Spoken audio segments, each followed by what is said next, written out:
the first day. See for yourself.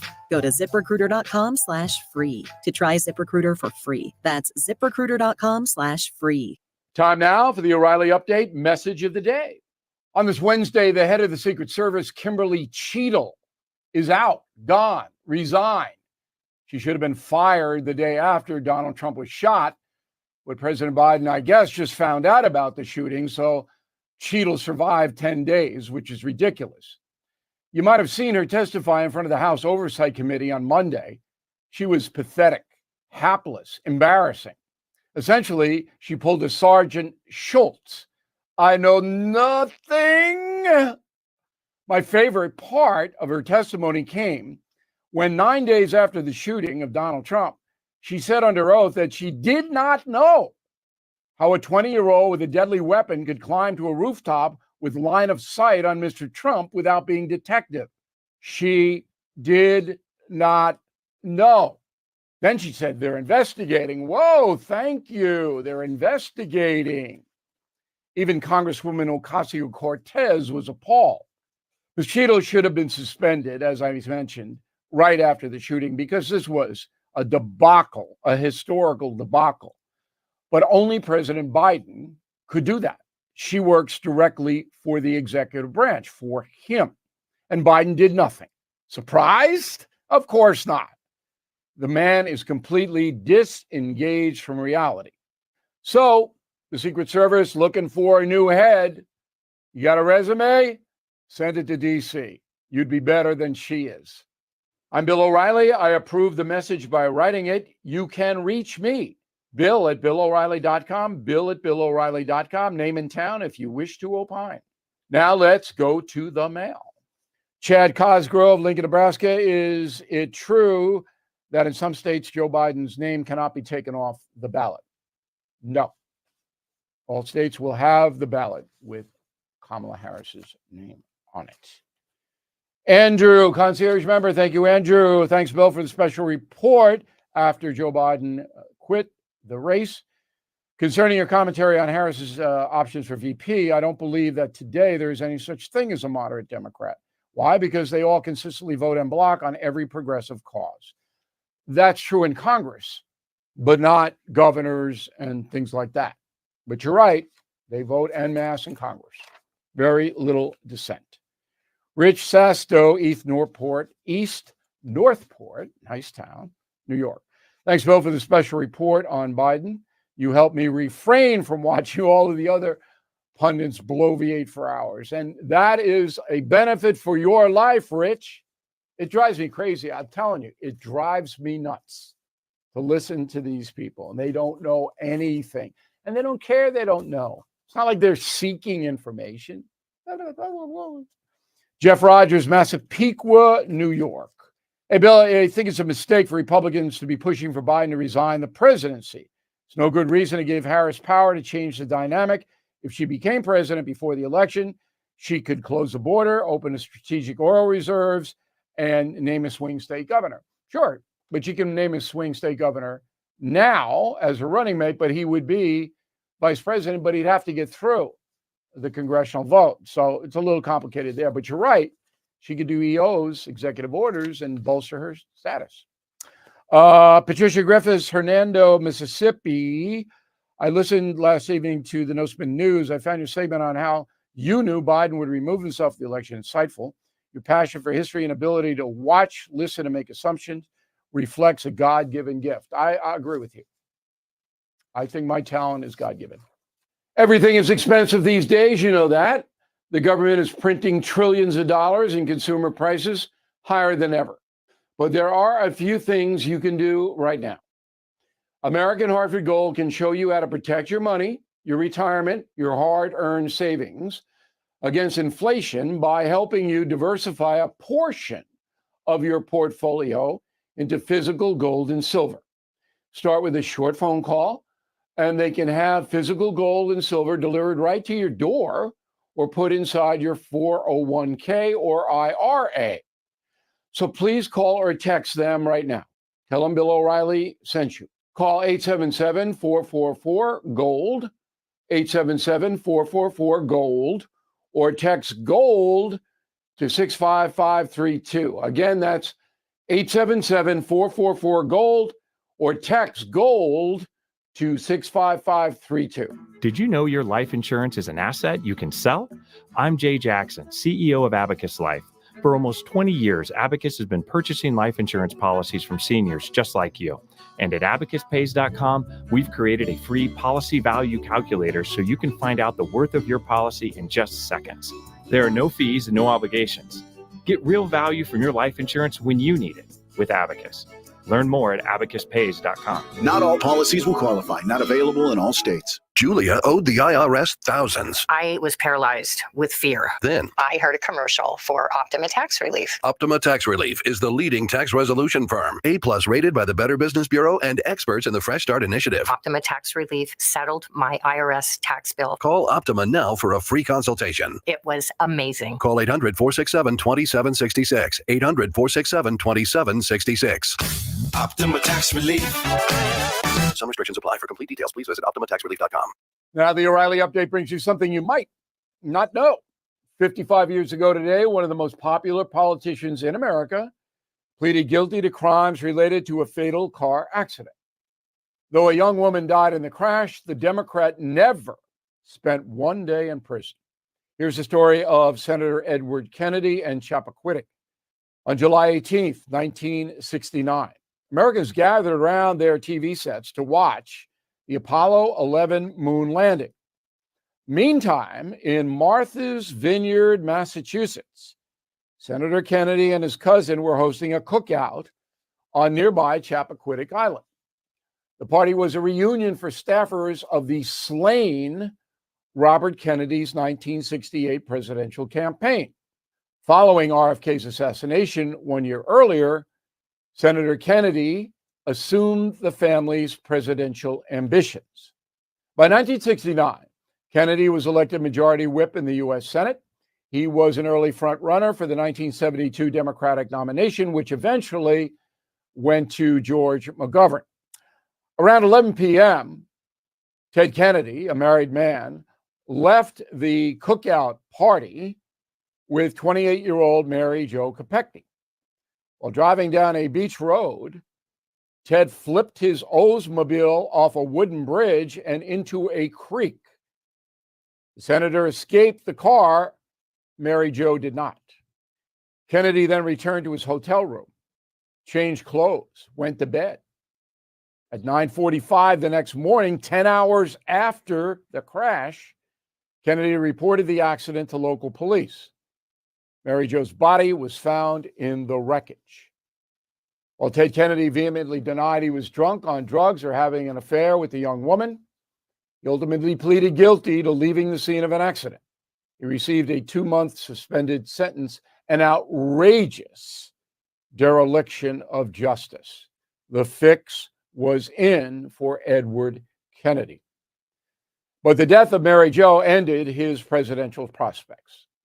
Teddy Kennedy remained in the Senate until his death in 2009.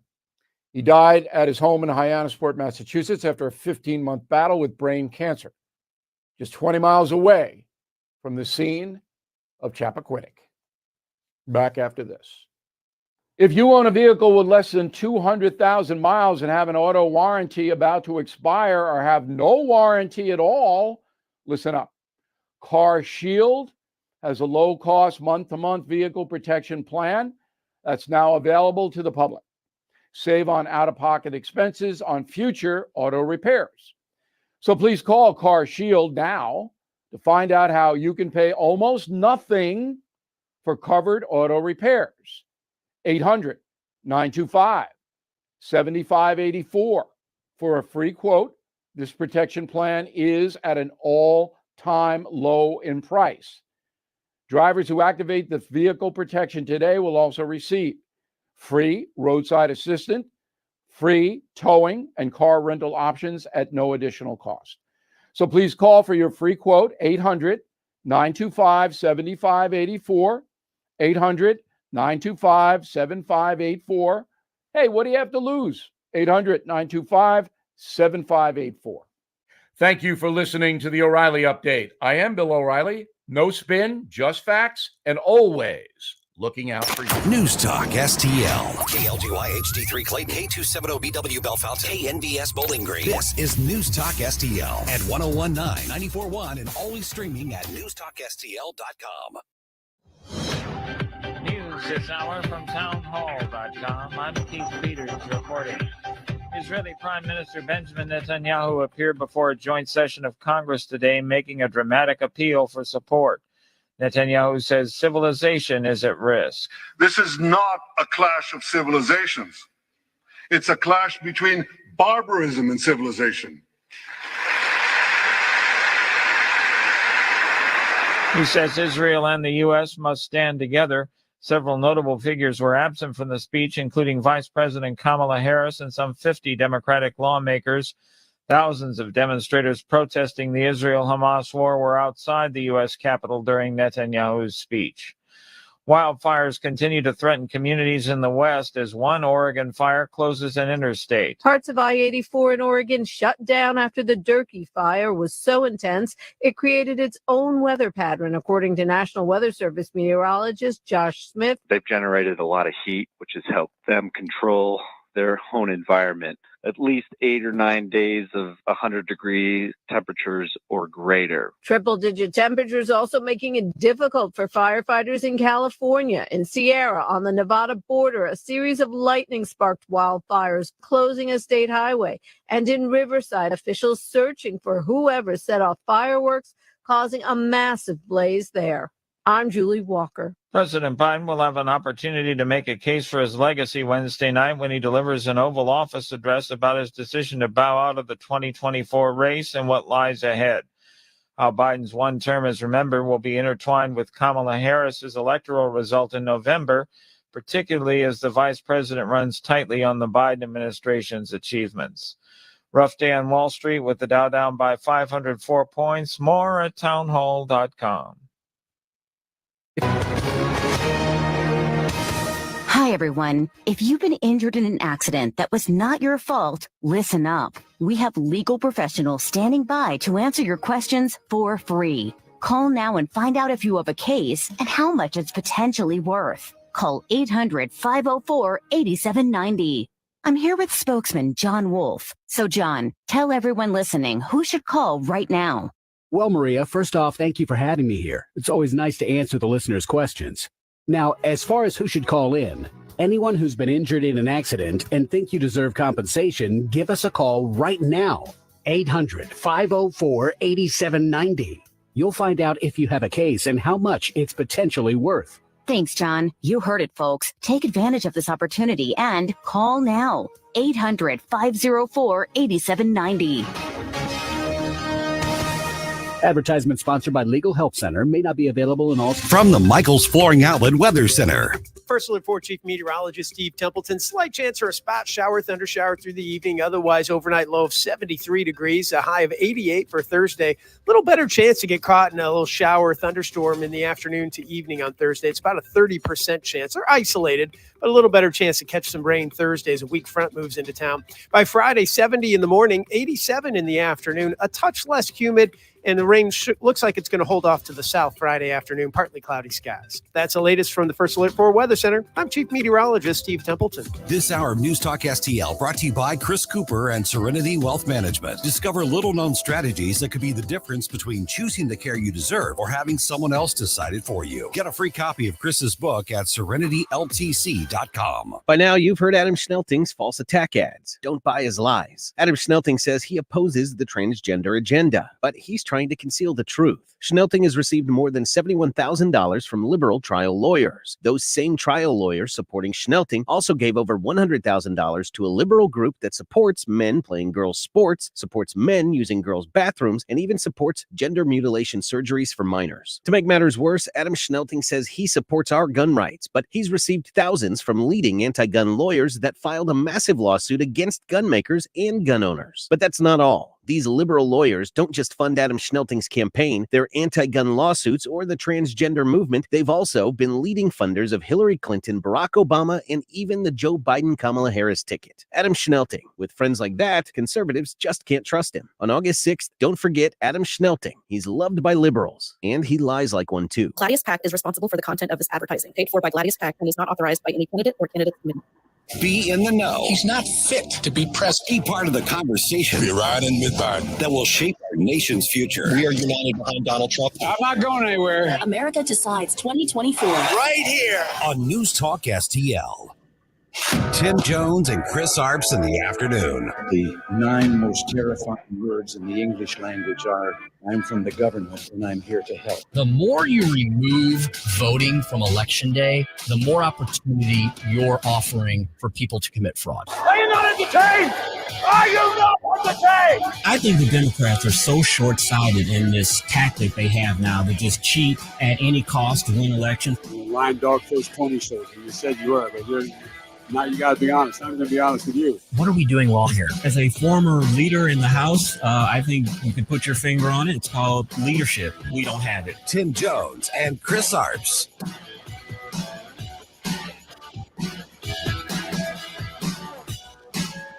Nearly 2,000 years ago, the most powerful nation in the ancient world laid siege to Israel and destroyed Solomon's temple. Today, the most powerful nation in the modern world is standing with our Jewish friends and the Israeli government. Speaker Johnson, you have shown great leadership, along with the leaders of the Senate and the minority leader in the House.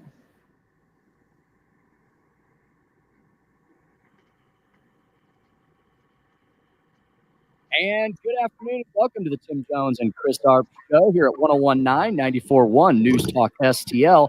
It is 4:06 in the p.m. Central Daylight Time. For Chris and I, it's 1 hour earlier. We're on the Mountain High time out here in Denver, Colorado at the annual ALEC meeting. There's about 1,500 people here from all over the country and beyond. Chris, good afternoon. And that was a clip from Speaker Johnson and Benjamin Netanyahu regarding one of the top international stories of the day. Chris, I'm very happy to report that ALEC has taken a strong stance in support of Israel. We can talk about that later on. But Chris, your thoughts on Netanyahu's visit to Capitol Hill while crazy Kamala Harris, who wants to be commander-in-chief of the Democrats, decided to flee to Indianapolis. Before we get to that, I want to first of all congratulate you and ALEC. Go ahead. Can you hear me? Oh, excellent. Joey, is Chris coming through? I wanted to congratulate you, Tim, and Alex for the first day of the conference here in Denver. There is a lot of people here. There is a lot of excitement here. There are booths that are video information on different aspects of things that Republicans and conservatives care about.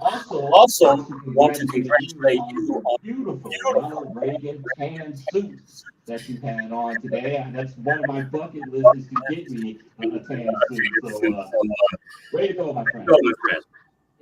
Chris, I will set you up. All we got to do is go to josephabank.com, and we'll set you up with one of these wonderful, cool poplin suits here. It is a touch warm out here in Denver, but it really cools off nicely in the evenings.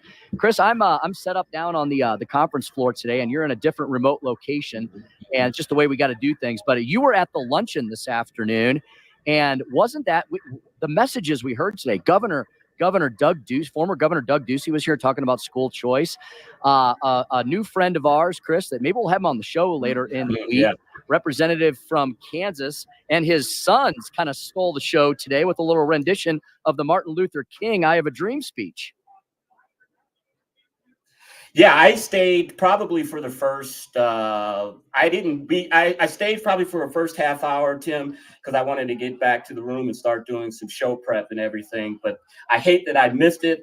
You did Becky introduced me to Patrick Penn. He's the African-American state rep from Kansas. Very impressive man. I've met his wife and met his 3 kids. And we have to have him on the show, definitely. He shows that the conservative movement is growing among all nationalities here in the United States. Yep, that is for sure. Folks, we have got a gigantic show for all you all here today. We're going to be visited, of course, because it's Thunderdome Thursday. We're going to be visited by Steve Bucci of the Heritage Foundation.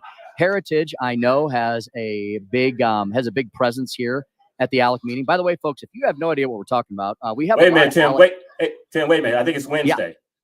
Oh, it is. You said Wednesday. Bucci. You're a day ahead. I jumped ahead to Thursday. We will have Bucci on tomorrow, but today, Chris, I can still talk about Heritage because we're going to have Zack Smith on.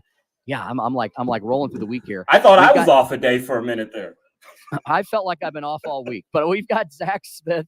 We've got Zack Smith of Heritage. And by the way, Heritage always has a big presence here at the ALEC meeting. ALEC is the American Legislative Exchange Council. It is a huge nationwide and even international organization of state legislators from all over the country. They work on free markets, federalism, and limited government. That's exactly why the lunatic left absolutely hates ALEC. So we love ALEC, and we'll have some ALEC guests on this afternoon. Anyway, Zack Smith at 4:20.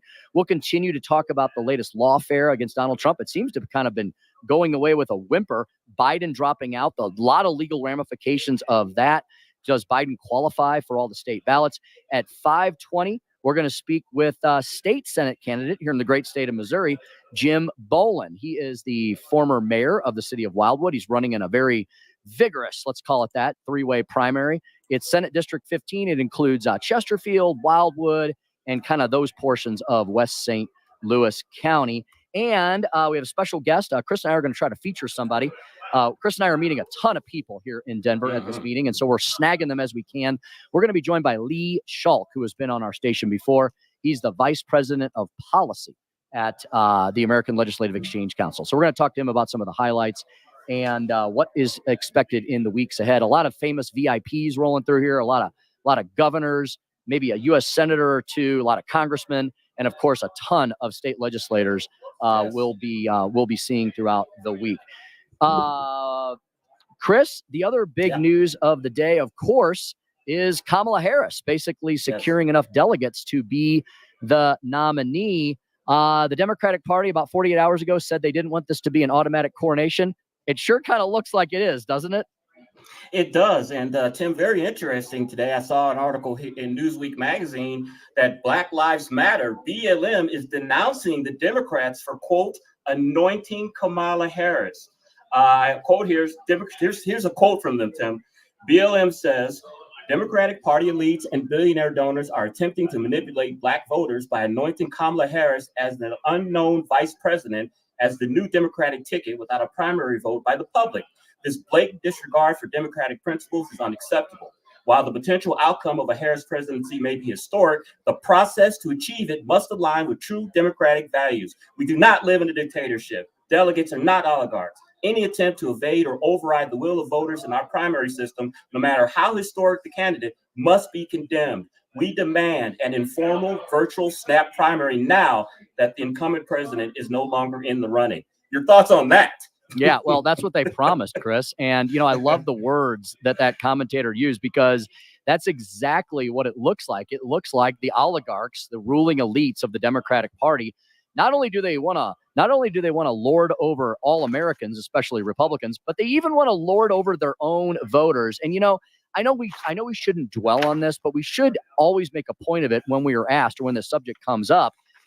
They have disenfranchised 14 plus million people that voted for Joe Biden. So look, I know Kamala is likely going to be their nominee. If they had an election, they probably would. I guess they would select her. But on the other hand, Chris, this is how Democrats always act. They always want to bend and break the rules. They believe that they are not subject to them. They want you and I to live by the rules, but they always want to exempt themselves. And I'm glad that people in the Democratic Party are upset about this because they should be. You know what, Chris? It just makes the idea of their convention in Chicago that much more juicy and delicious. Yeah, they're trying to put on the facade that they're all united. They are all behind Kamala Harris. 79% of registered Democrats, Tim, have said that they believe the party should nominate Harris. But that's still 20%. That's a sizable amount of people that are not exactly on board for Kamala Harris right now and feel that this is an anointing, whatever the word is, instead of something that's democratic. It's amazing since 2020 and all of the years Democrats have been cheating on elections, for them to be suspect of their own internal elections is ironic and funny to me. And, Chris, the other phenomenon that's occurring is the Democrats, the left, the corporate, so corrupt media that we're seeing play out on the national stage. They're trying to convince the American people that somehow Kamala Harris, the presidential nominee, is completely and utterly different than Kamala Harris, the vice president, that we've all witnessed in full Technicolor over the last 3.5 years. They're trying to convince us that this person who's just dropped out of the sky, who also happens to be named Kamala Harris, is not the same Kamala Harris who is the failed border czar, the failed, the failed Venn diagram czar, the failed electric school bus czar, the one who talked about falling out of a coconut tree. You and I didn't say that. She said that herself. And Chris, I guess you're the only one who can criticize her, because if any of us criticize her, we're called racist. But I guess they'd probably have different, more horrible names for you. They probably do. Some of them we can say on the air here, like Uncle Tom and things of that nature. What's really, really kind of ironic to me, as I've said this many times here, is that first of all, you see all of African Americans, the sororities, her sorority sisters, the fraternities, all Black people are getting behind Kamala Harris. You're seeing the memes on TV, that on Facebook and on social media, that I'm with her. But they're forgetting about her past, that in California, that a judge had to force her to release evidence that exonerated a man on death row. People remember that she put over 1,500 people in jail in California for smoking marijuana, when she herself laughed about it when she was asked about it on a Black talk show. So she's got a lot to answer for. She's having a little honeymoon period, but there is a lot in her record, Tim, for Republicans and Donald Trump to go after. And as we mentioned yesterday, one of the tactics they're going to use is basically a similar ad that the Bush campaign in 1988 ran against Willie Horton. If you remember, Willie Horton was a convicted murderer who was furloughed on weekend vacations to be out for a week. And while he was out on furlough, he ended up murdering someone. And when that happened, that basically dropped the caucus's vote, and he ended up losing to Bush by 8 points. Yeah, exactly. And look, to your point, we don't need to play gutter politics like the Democrats do. We don't need to be vicious about Kamala Harris and her whatever her ethnicity is. I can't figure it out. She's like 12 different ethnicities in one. We don't even have to go there, because like you just pointed out, we can and should just talk about her record. She is a crazy communist from California. Let's not forget about her decades in the public spotlight. She was extremely weak on hardened criminals, while she was extremely hard on kind of the basic the low level drug offenses. She was more than happy to kind of ramp up her conviction rate by going after the poor, almost victims of the drug trade, instead of going after the real bad actors, the mob, and the organized crime around that. It's like she didn't want to take on those people, so she just went after the low level. She was the opposite of criminal justice. We can talk about that. We can talk about the fact that, despite the fact that the media is literally trying to reinvent history from barely 3 years ago about her role at the border, she was named the border czar. And I've got a long list of articles I'm going to talk about in the stump speech today around 5:07, where, back in the day, publications from Axios to the Associated Press, these are not right-wing publications, the Huffington Post, NBC News, there was headlines about Kamala Harris being nominated the border czar. So, Chris, no matter what it is, they are doing a massive full-tilt reinvention of this lady that we have seen right before she's been the vice president of the United States for 3.5 years, and they're trying to pretend that she's now somebody that she hasn't been. And she also, she has to account for the Harris or the Biden-Harris presidency here the last 3 years. But Tim, she also has to account for her record while she was running for president. She has to answer for being in support of the Green New Deal, She has to answer about her support of a ban on fracking. We know how important Pennsylvania is, and that's where a lot of fracking is done. She was for the decriminalization of illegal entrance by migrants. Remember on the stage there when the moderator asked who would raise your hand if you would allow these people to come to the country legally? She was one that raised her hand. She believes in adopting mandatory buybacks for some guns and eliminating private health insurance. So there's a whole cornucopia of stuff to go after Kamala Harris, and we don't have to talk about her personal life or things like that. Now, I said on Facebook yesterday, the word salads and her records, they're fair game. But the other things, leave it alone. There's too much to go after her. Absolutely. And you know, you don't even have to listen to us. How about you take? How about all the liberals and the media? Really? How about they just pay attention to what Democratic voters thought about Kamala Harris?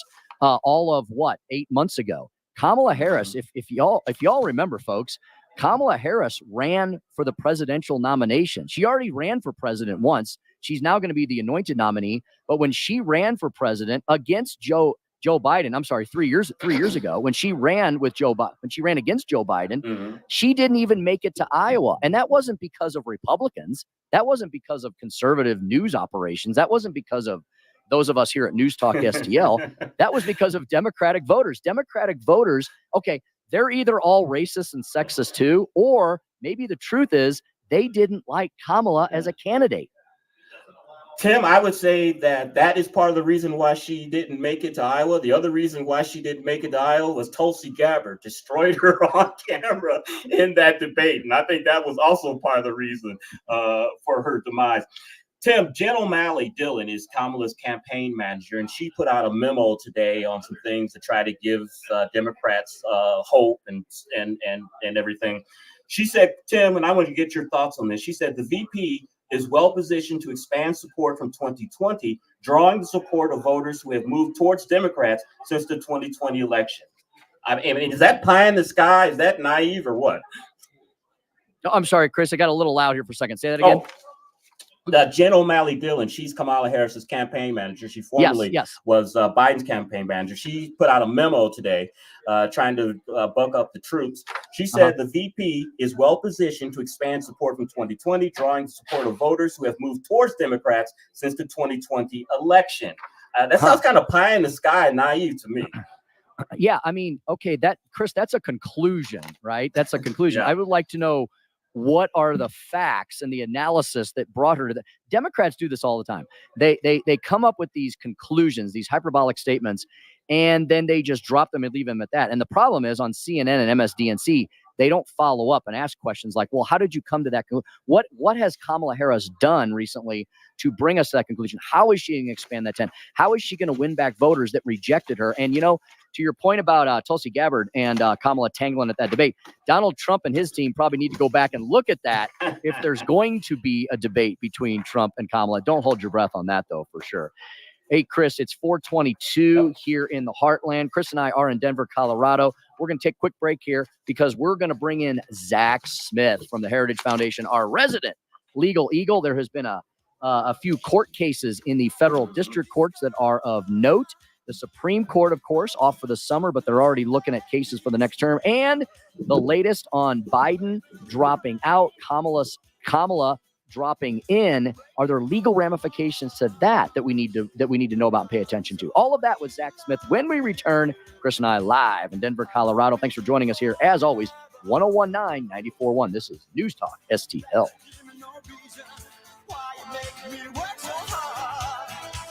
Like and subscribe to us on Rumble. News Talk STL. What we do is if we need that extra push over the cliff, you know what we do? Put it up to 11, exactly.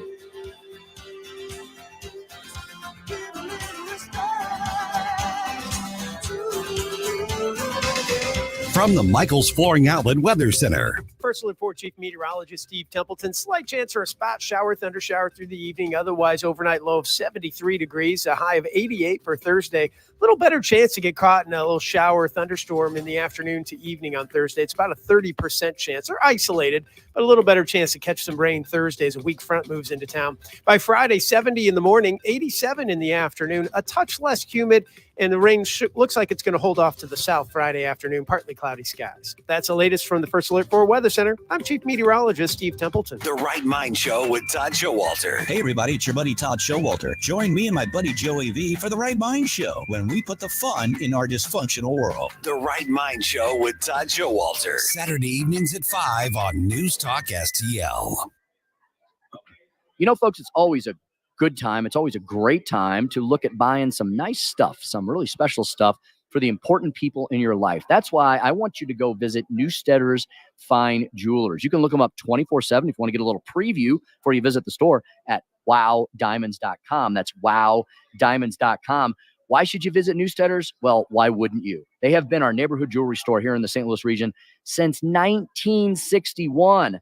You know, I'm not a math major. That's why I talk for a living. But I think that's, what is that, going on 60 plus years in the business? How has a family-owned, family-run jewelry store succeeded so well against these giant big boxes? Well, because that's exactly it. That's all I need to say. The giant big boxes, they're sterile. They're here today, gone tomorrow. Newsteaders is entrenched in our community, and they treat you like family. Special when you come in. 2961 Daughtery Ferry Road, wowdiamonds.com. They're open every day, weekdays, 10 a.m. to 5:30, Saturdays, 10 to 3.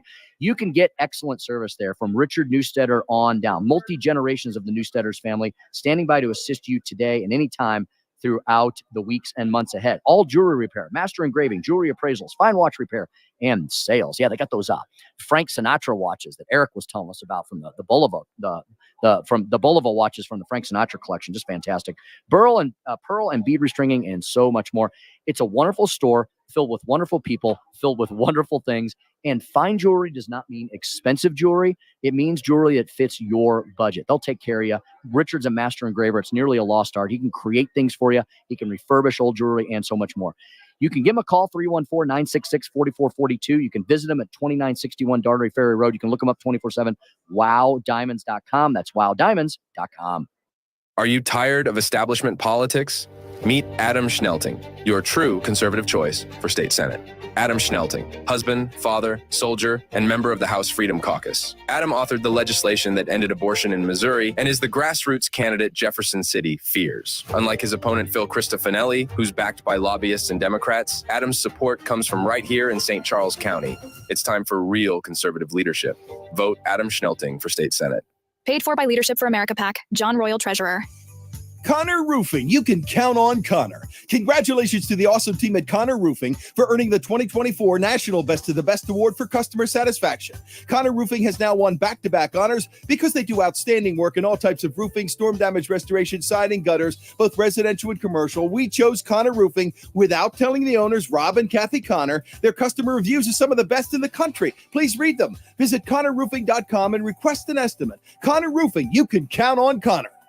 Hey, Colombo here for the great team at All Solutions Pest Control. We've been using pest control services at our home for years, and the results we've had with All Solutions are second to none. So if you're experiencing a pest problem, or more importantly, want to prevent a problem, All Solutions Pest Control are the ones to call. Right now, you can take advantage of their incredible $67 introductory offer. Learn more and contact them now at allsolutionspestcontrol.com. If a pest-free home is your goal, call All Solutions Pest Control. I'm Susie Moore, and this is More to the Point. One of the arguably cool things about defending personal injury cases throughout my legal career is that it necessitated my learning to read and understand medical records and medical jargon along the way. Of course, defending numerous car accident cases, a common injury encounter was whiplash, or what opposing medical experts often referred to as coup contre coup in an attempt to sound extra experty. Even as someone who lives and breathes politics and media, trying to follow and keep up with the recent developments surrounding Joe Biden and his candidacy and presidency has been whiplash-inducing. Then, too, I've seen or heard many describe the ouster of Biden from his campaign and perhaps presidency as a coup. Between that and the recent attempt on Donald Trump's life and all the questions surrounding that, well, perhaps this moment in our politics and our history is our coup contre coup moment. We're being jostled about in dizzying, almost nauseating fashion, subjected to a constant onslaught of often contradicting rumors and innuendos masquerading as news. And perhaps, in order to mitigate against it, we should take our cues from the standard treatment protocol. Rest, physically and mentally. Drink plenty of water. Limit screen time. And if necessary, take pain meds. Susie Moore is Deputy Managing Editor for RedState.com. For more to the point and everything Susie Moore, log on to RedState.com. Follow Susie on Twitter at SmoozyQ and keep listening to 1019 and 94.1 News Talk STL. This hour of Jones and Arps is brought to you by Stifel. Contact your Stifel financial advisor at Stifel.com. That's STIFEL.com.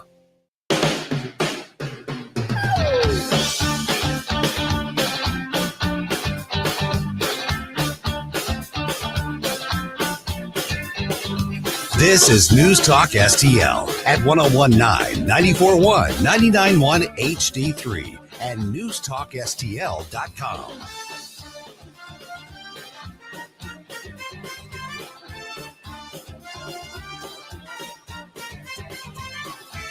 Back in Washington, Joe Biden is entering a new phase of his presidency. Tonight, set to address the nation about his decision to exit the 2024 race. He wants to talk directly to all of you, to the American people, to talk about what's next.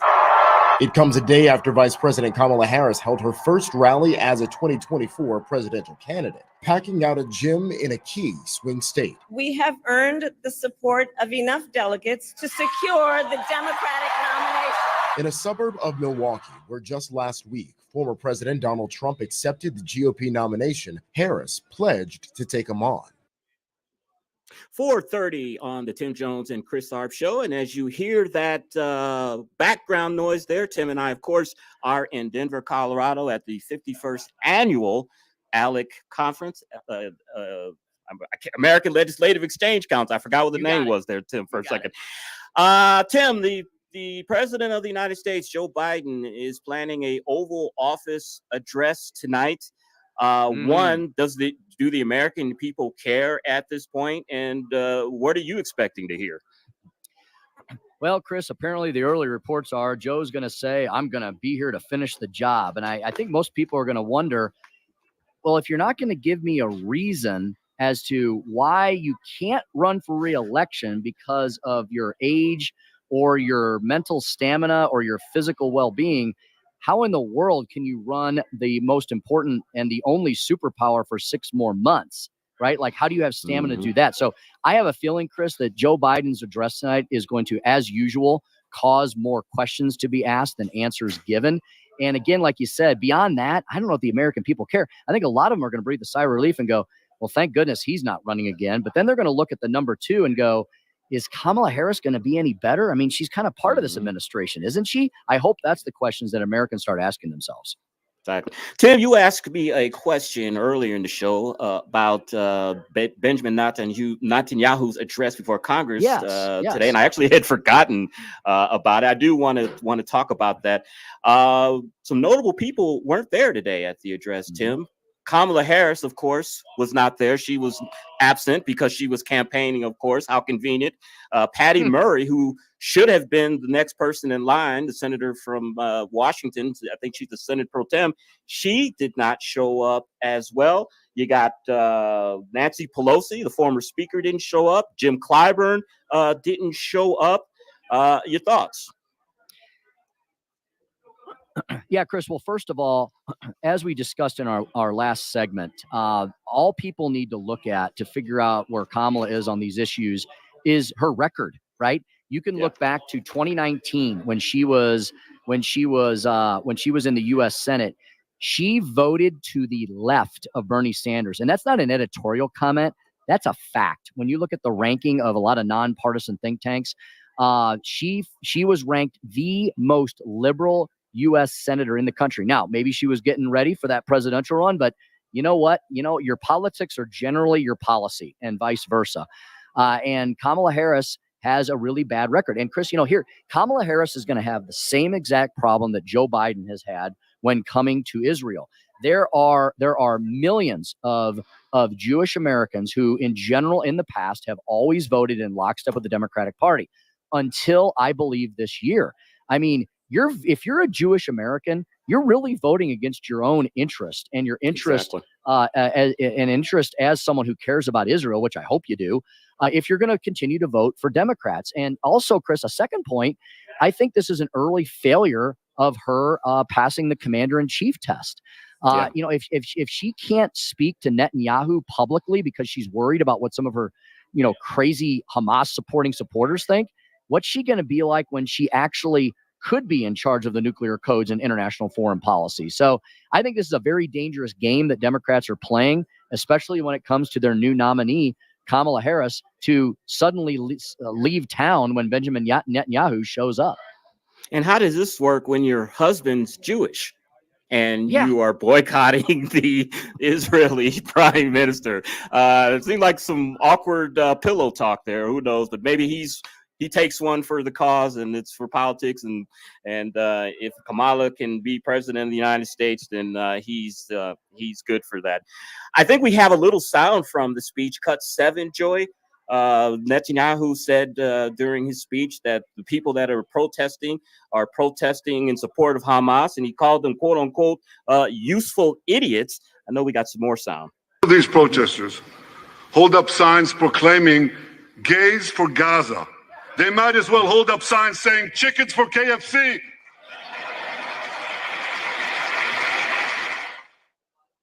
I couldn't have said it any better.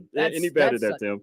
That is such a great point. I mean, Chris, what in the world is going on with these self-loathing Jewish Americans like Bernie Sanders, who happens to be Jewish? You know, I mean, look, I know some on the left want to say, oh no, we support Israel and we support the Jewish people, but you know, they gotta stop harming all these civilians, and they try to create some extremely false moral equivalency between Israel fighting back against Hamas and trying to secure and protect their homeland versus a bunch of terrorists. There's no moral equivalency between terrorist groups, which is what Hamas and Hezbollah are, and the fact that they get all their funding from the world's largest sponsor of terror, that would be Iran, and an independent democratic state known as Israel protecting itself. Look, if we had a terror cell suddenly pop up in the middle of Montana, would we want to listen to the left and say, oh no, you should just leave them alone and let them be? They're not really here to harm us, and just let them kill all the Montanans? No, we would eradicate that threat. It's the same thing in Israel. They have to eradicate that threat. Otherwise, their very existence is threatened. It seems to be what some on the left want to have happen. Exactly. Tim, during the Netanyahu's 2015 speech, 58 lawmakers skipped the speech. 18 House Democrats and 9 Senate Democrats said previously that they would not attend the speech. I'll be very curious to know how many people did skip the speech. One person that did skip it, and you kind of expected, was Representative Omar of Minnesota. Of course, she's an outspoken critic of the government. But here's something that surprised me, and here's what she said. She said she planned on giving her ticket to family members of hostages held by Hamas who are going to be in Washington. Okay. What do you make of that take? Well, she's trying to make a clever political choice there, but you know what? I would approve of that. You know what she needs to remember, though, is that the previous administration, the Trump-Pence administration, did more to advance actual peace in the Middle East for both people who lived for Gazans and for Israelis. Remember those key achievements the media will never, most of the liberal media will never bring up again. After many presidents promised for decades, Chris, Democratic presidents, Republican presidents, all presidents since probably, I don't know, the 1970s onward, the embassy under Donald Trump was finally moved to Jerusalem, something that all those presidents promised and Donald Trump delivered on. How about the Abraham Accords, normalizing relations between Israel and several Arab nations for the first time ever? That created greater regional stability and, most importantly, a firm stance on Iran. While Donald Trump, Mike Pence, and the Republicans at the time were very firm on treating Iran as they should, as the world's largest state sponsor of terror, Democrats from Obama through Biden, they want to appease Iran. How does appeasing a terrorist state, basically allowing them to, ramp up their nuclear program, ramp up their weapons program between all these terrorist groups, how does that help stability in the region? It actually does the opposite. So if you're a Jewish American, if you're an Israeli American dual citizen, why you would vote for this Democratic Party at this point in time is really beyond me. You really need to pay attention to what's going on and what's been going on. I agree with that 100%, Tim. Let's shift over to the Secret Service and the potential Trump assassination that did not happen. Thank God. We had the resignation of Cheadle yesterday. FBI Director Christopher Wray testified yesterday. We learned some new things, that the crooks flew a drone 200 yards from the rally venue prior to the shooting. And here's something that really, really shocked me, that on July 6th, the same day he registered for the rally, Tim, he did a Google search asking how far away was Lee Harvey Oswald from John F. Kennedy. There was a lot going on in this troubled young man's mind, and we may never know the truth of the matter. Chris, our own Susie Moore actually did a piece on this. It's up at redstate.com. Christopher Wray testifying for the Judiciary Committee. You all probably want to check that out. But Chris, I don't understand kind of the lack of attention that we've seen from our federal government on this. Yeah. Cheadle, now she's gone. Now she took herself out of the storyline voluntarily, although probably didn't have much option there. But as of yesterday, 9 days after the assassination attempt, she, as the director of the Secret Service, had yet to visit the scene, whereas a whole host of congressmen and women went and actually stood on that notorious sloped roof. The FBI apparently has not been there yet either, and done like, what's going on? Are they treating this as seriously as they should or not? Or do they just not want to be blamed? It's all this finger pointing and see no evil, hear no evil kind of attitude, kind of like what's been par for the course in the Biden administration. The Secret Service's actions during this whole affair have been horrendous, especially after. And Tim, I got suspicious on the first night of the shooting, that Saturday evening, when law enforcement had a press conference. You had the FBI, you had the state police, you had all types of law enforcement agencies there, and the Secret Service was not there. And the reason they gave was they were unavailable. It's like, you're the lead agency for protecting the former president of the United States and the president of the United States. People are worried about their president because he's been shot. They're worried about security in their country. And the Secret Service is not available while all other law enforcement agencies were. It just screamed cover up. Yeah, our once respected institutions on the federal government level, Chris, Secret Service, the Homeland Security, CIA, the FBI, they've got some real public opinion problems with the American people, and rightly so. Chris, I learned yesterday during that Cheadle testimony and I learned this from one of the Democratic, because folks, if you wanted to finally see a bipartisan takedown, the most bipartisanship we've seen maybe in a decade, you should go back and watch that hearing. One of the Democratic congressmen, Chris, brought up that in a survey of best places to work in the federal government, out of like 500, I can't believe we have 500 agencies. That's a problem. That's incredible. Right there. But out of like 500 agencies, the Secret Service ranked like 484. I mean, they've got some problems there internally and externally. And I had no idea it was that bad. Now, all hail and praise to the rank and file, to the brave men and women in the Secret Service. I have some friends in the Secret Service. I have a lot of friends that have a lot of friends in the Secret Service. They're wonderful people, but man, it seems like their leadership, along with the leadership of the FBI, the CIA, Homeland Security, all of the political appointments are really questionable. And we need drain the swamp is something apparently that really needs to happen. Yeah, and out of the 500 federal agencies, I think the Secret Service should be in the top 1 or 2, not 488. Before we go to break, Tim, I want to ask you about this development. This is kind of discouraging to me. So the Secret Service is encouraging the Trump campaign to stop outdoor rallies. Now, at these outdoor rallies is when you can get to 20, 25, 30,000 people. It's a little more difficult to get that in a basketball arena or in a stadium. I know the Secret Service is trying to make this look like, we're trying to protect the president's safety now after our lax. But I have a problem with them trying to shut down the Trump outdoor rallies, because we know how many people show up to those things. Are they trying to play a little politics, do you think, or is this strictly for the president's safety? I think they're trying to commit a little electoral interference like they've been doing for the last 5 years. And Chris, just to prove my point, I carry just to prove the point of to the lying liberal media. I carry this article. I'm showing it on the stream right now. I carry this article around with me to this very day.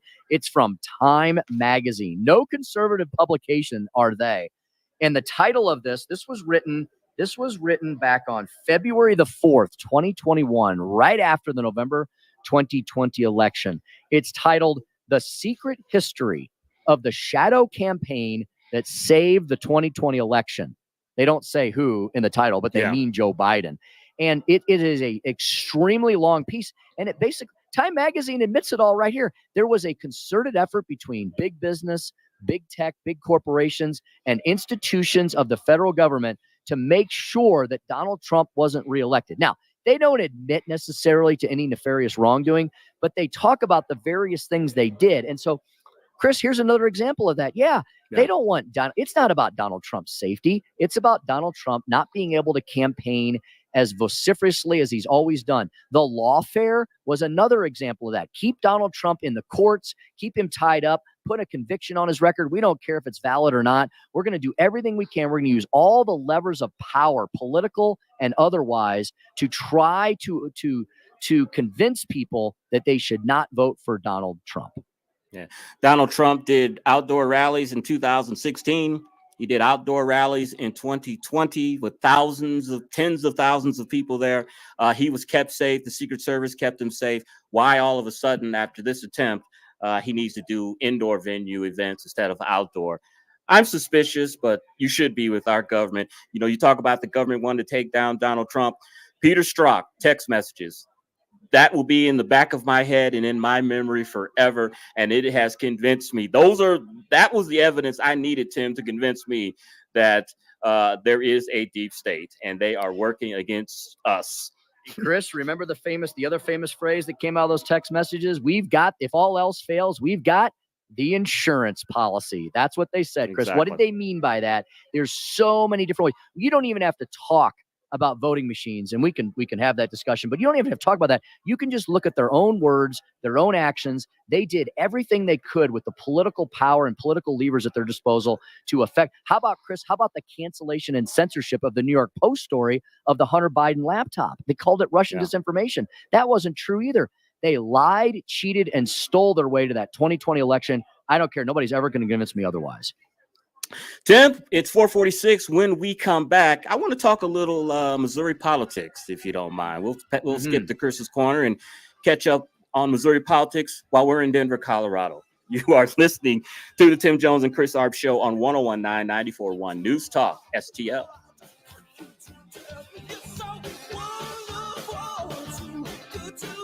Follow us on Rumble at News Talk STL. Fat, drunk, and stupid is no way to go through life, sir.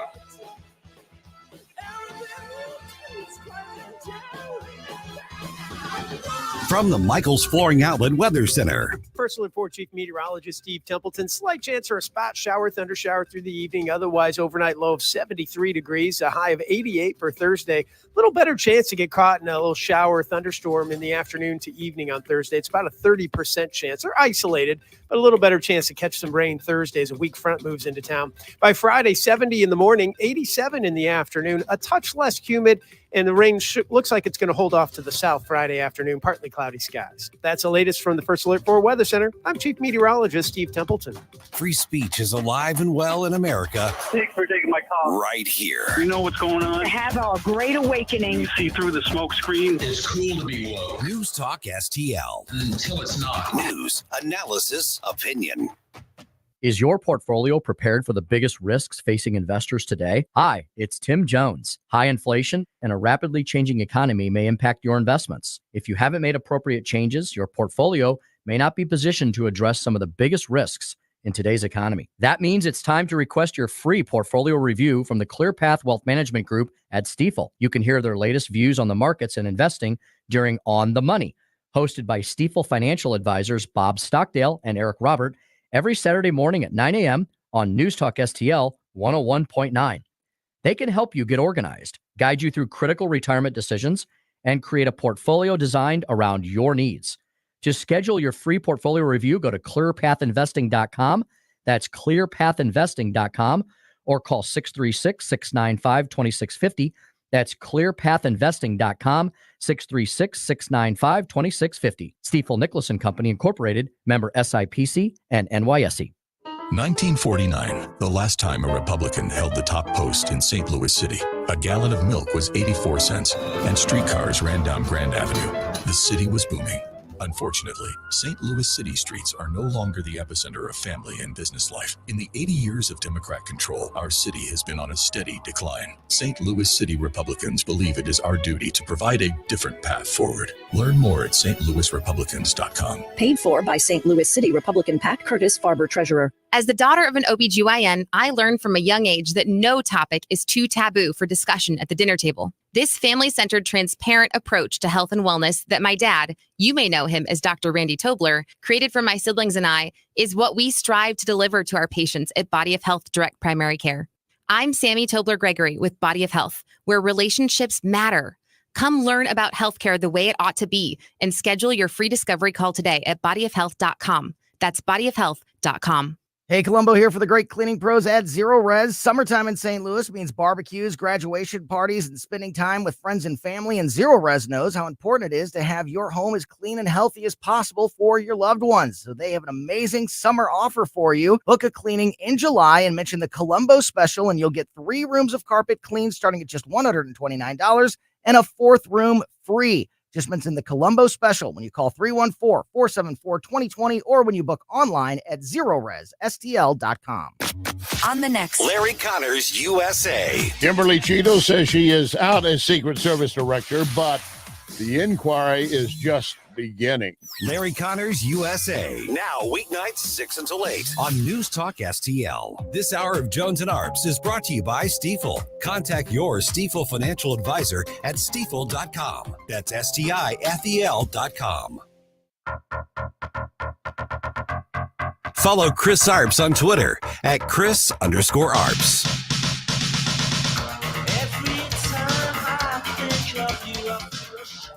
4:51, and welcome back to the Tim Jones and Chris Arps show. Tim, we are 13 days away from primary election day here in Missouri. I want to talk about a few races with you, get your thoughts.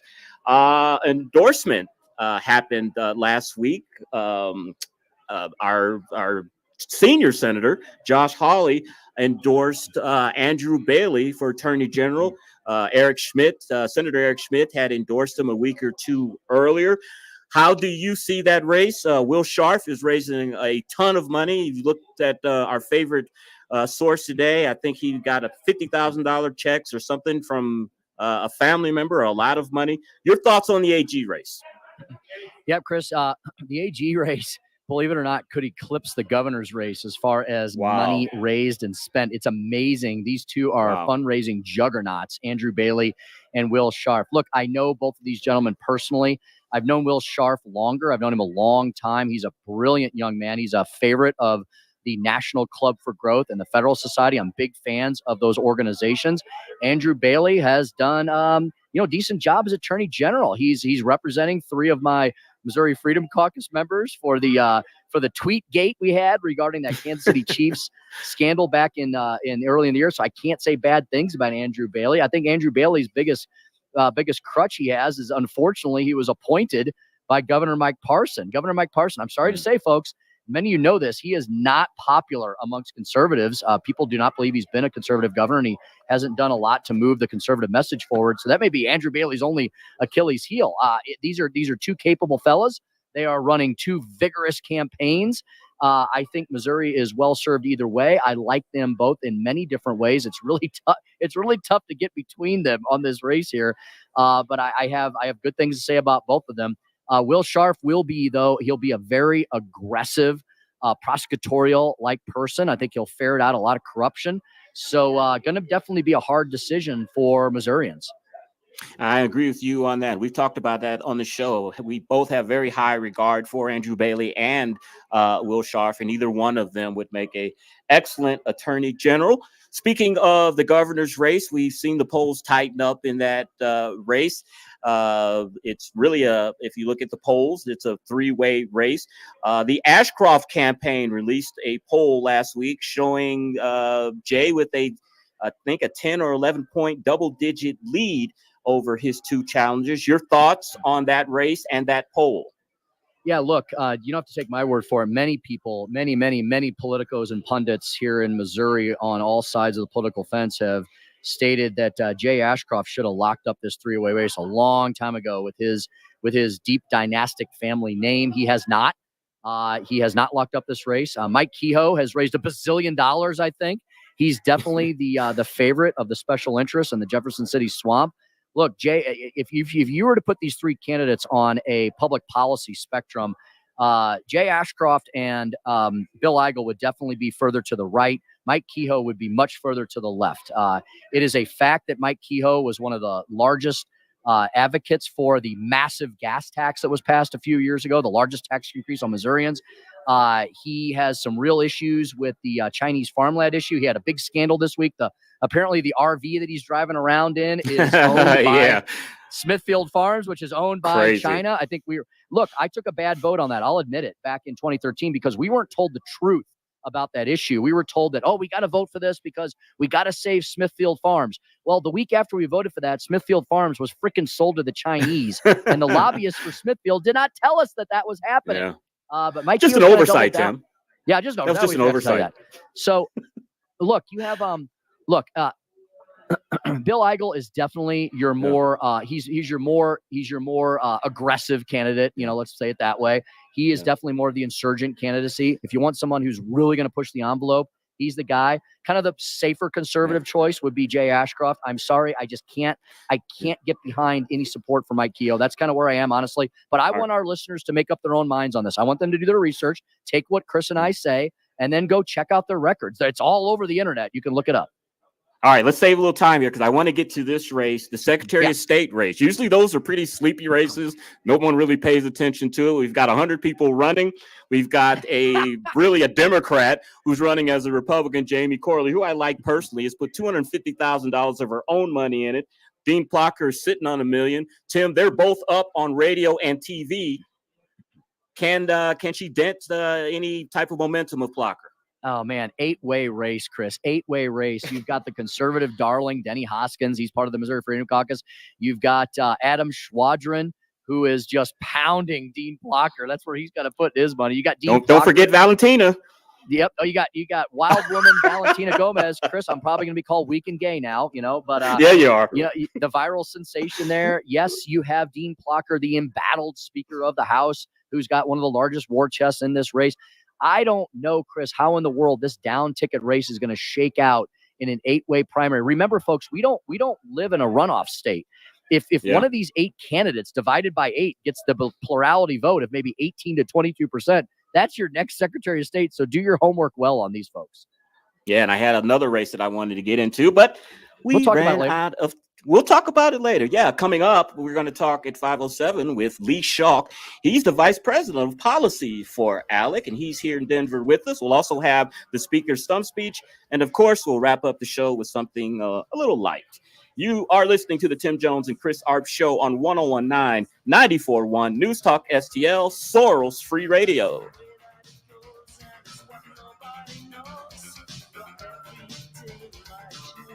It's the Tim Jones and Chris Arps show. You didn't build that. Somebody else made that happen.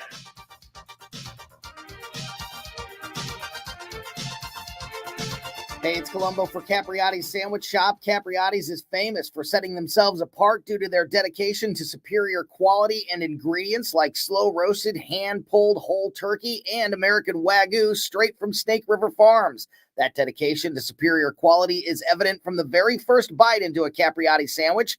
Visit Capriotti's Sandwich Shop 7 days a week at the corner of Manchester and McKnight in Rock Hill and get more info, including how to impress at your next event with their great catering at capriottis.com. For over 2 decades, Joe Brazel has served St. Charles County with passion and dedication. As your county councilman, Joe has championed smart growth with Proposition S, protected our veterans by stopping military funeral protests, stood against excessive high-density housing, and supported the 2030 Master Plan for Controlled Infrastructure.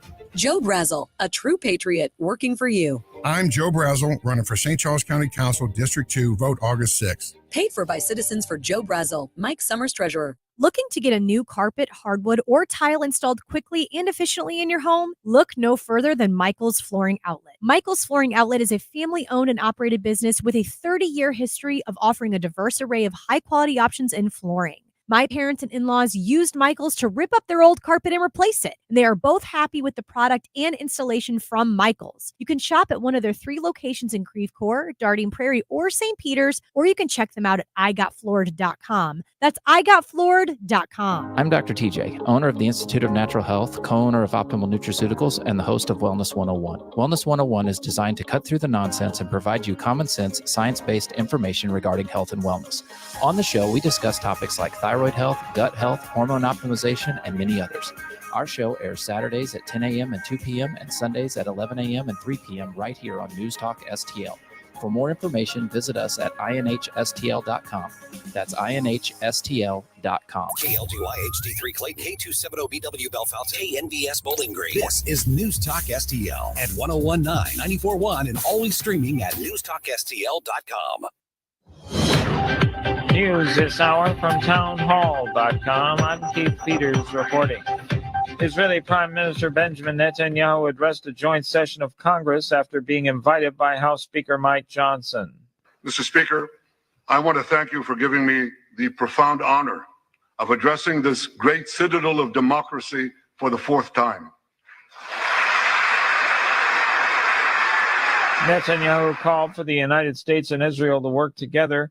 He called the war against Iran and Hamas a clash between barbarism and civilization. Outside the chamber, police were taking action against pro-Palestinian demonstrators. Thousands of protesters descended on Washington, chanting, Some tried to block streets ahead of Netanyahu's speech. Police wearing gas masks blocked the crowd, which was calling for an end to the war that has killed more than 39,000 Palestinians, from getting closer to the Capitol. U.S. Capitol Police said in a post on social media that some members of the crowd had become violent and failed to obey with orders to move back from the police line. Haya Panjwani, Washington. The gunman in the attempted assassination of former President Trump is believed to have done a Google search 1 week before the shooting of how far away was Oswald from Kennedy. That word comes from FBI Director Christopher Wray during testimony Wednesday before Congress. He's revealing new details about a suspect who seems to have taken a keen interest in public figures, but had otherwise not left behind clear clues of an ideological motive. The online search was recovered from a laptop tied to 20-year-old gunman Thomas Matthew Crooks. Rough day on Wall Street as the Dow was down by 504 points. The NASDAQ dropped 654. More at townhall.com. Hi, I'm Charlie Moon. I've been in the trading game for almost 20 years, and I just discovered the most powerful trading tool I've ever seen. So if you're trading stocks or options, then listen up. This new AI-powered trade finder can find you stocks to consider trading, which have had gains as high as 1,729% and have had nearly perfect win rates. It analyzes the entire stock market in seconds and pumps out a list of trades for you to consider every single morning. And the trades it finds can be potentially profitable regardless of which direction the market is moving. So if you want in on this action, listen closely. For a short amount of time, I'm opening up free access to some of these picks and giving you the chance to get top trade ideas from the AI Trade Finder every day for 100% free. Just text trade to 76626. Stop trying to find the right stocks to trade on your own. Just text trade to 76626 now and get access to the top trades our AI finds every single day. Text trade to 76626. Standard text and data rates may apply. Past performance is not indicative of future results. Text trade to 766. From the Michael's Flooring Outlet Weather Center. First Alert 4 Chief Meteorologist Steve Templeton. Slight chance for a spot shower, thunder shower through the evening. Otherwise, overnight low of 73 degrees, a high of 88 for Thursday. Little better chance to get caught in a little shower, thunderstorm in the afternoon to evening on Thursday. It's about a 30% chance. They're isolated, but a little better chance to catch some rain Thursday as a weak front moves into town. By Friday, 70 in the morning, 87 in the afternoon, a touch less humid, and the rain looks like it's going to hold off to the south Friday afternoon, partly cloudy skies. That's the latest from the First Alert 4 Weather Center. I'm Chief Meteorologist Steve Templeton. This hour of News Talk STL is brought to you by Rodney and Jen Wallner and the entire Wallner home selling team at Berkshire Hathaway. Call them today at 314-810-SOLD. 314-810-SOLD. Hey, Colombo here for Intervine, a great local company that has customers all across the country due to the quality of their products. Intervine has the best flashlights, lanterns, headlamps, and even batteries, including the new Monster 2000 Lumen waterproof lantern and the Sentinel 2000 self-defense flashlight. Our home and vehicles are full of great Intervine products, and right now you can shop their website and get 25% off your entire purchase just by using my name, Tony, as your promo code. That's promo code Tony at Intervine.com. Re-elect State Representative Tony Lavasco. Tony Lavasco. Eliminated licenses for home-based businesses. Tony Lavasco. Rated 100% by the American Conservative Union. Tony Lavasco. The only candidate endorsed by Missouri Right to Life and by the NRA. Tony Lavasco. The only choice for small, limited government. On August 6th, vote Liberty. Vote Lavasco. I'm Tony Lavasco, and I approve this message. Paid for by Citizens for Lavasco. Dan Rakers, Treasurer. If you have a phone, you have a radio. Download the News Talk STL app. Love the News Talk STL app. On my way to work in the morning. Usually I'm in the car. I listen on the app in my car every morning going to work. Download the News Talk STL app and listen anytime, anywhere. This hour of Jones and Arps brought to you by Window World. Simply the best for less. 314-993-1800 or visit windowworld.com. Tim Jones and Chris Arps in the afternoon. The 9 most terrifying words in the English language are, I'm from the government and I'm here to help. The more you remove voting from Election Day, the more opportunity you're offering for people to commit fraud. Are you not entertained? Are you not entertained? I think the Democrats are so short-sighted in this tactic they have now to just cheat at any cost to win elections. You're lying dog-faced Tony soldier. You said you were, but now you got to be honest. I'm going to be honest with you. What are we doing wrong here? As a former leader in the House, I think you can put your finger on it. It's called leadership. We don't have it. Tim Jones and Chris Arps.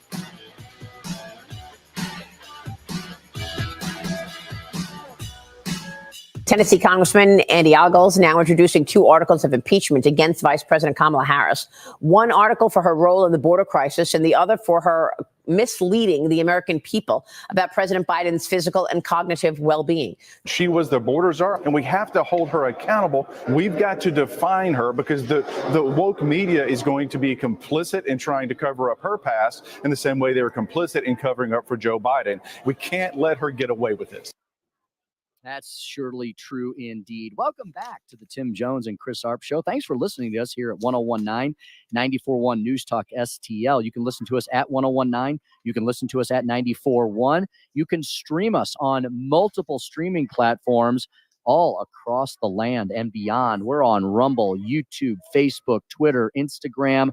You can find us on your smart speakers. You can find us online at newstalkstl.com, and you can listen to our podcast. Hey, we're always in a little friendly competition here to try to get the most listens of all of our 6 local shows. So download the Tim Jones and Chris Arps Show podcast. Make us heroes at the station. Thanks for joining us here today. Chris and I are live on the ground at the 51st annual American Legislative Exchange Council annual meeting. We're in Denver, Colorado. And you heard there that clip coming in, Chris, that as the federal government continues to just screw everything up, no matter what they dip their toes or fingers into, Chris, the states, many states, especially, I hate to say, but it's true, the red states, leading the ways with a lot of policy solutions. And we're learning about those this week, aren't we? There's a popular phrase that says that the states are the laboratories of democracies, and that is true. And the states that are leading just so happen are red states. People aren't moving to California, Tim. People aren't moving to New Jersey or New York. They're moving to red states, and that's because they have policies for growth, which ALEC advocates for. Yep. Yeah. Let's dig a little deeper into those policy solutions and why they are so effective in convincing people to vote with their feet. Let's bring in our next guest. He is Lee Schalk. He's the Vice President of Policy here at the American Legislative Exchange Council. He's here as well. Lee, good afternoon. Welcome back to the program. Thanks for joining us on what is a very busy Wednesday at the ALEC 51st annual meeting. Good afternoon, Tim and Chris, and thanks for having me on again. Yeah, we're so excited to be with you and have you here with us in Denver, along with 1,500 of our best friends.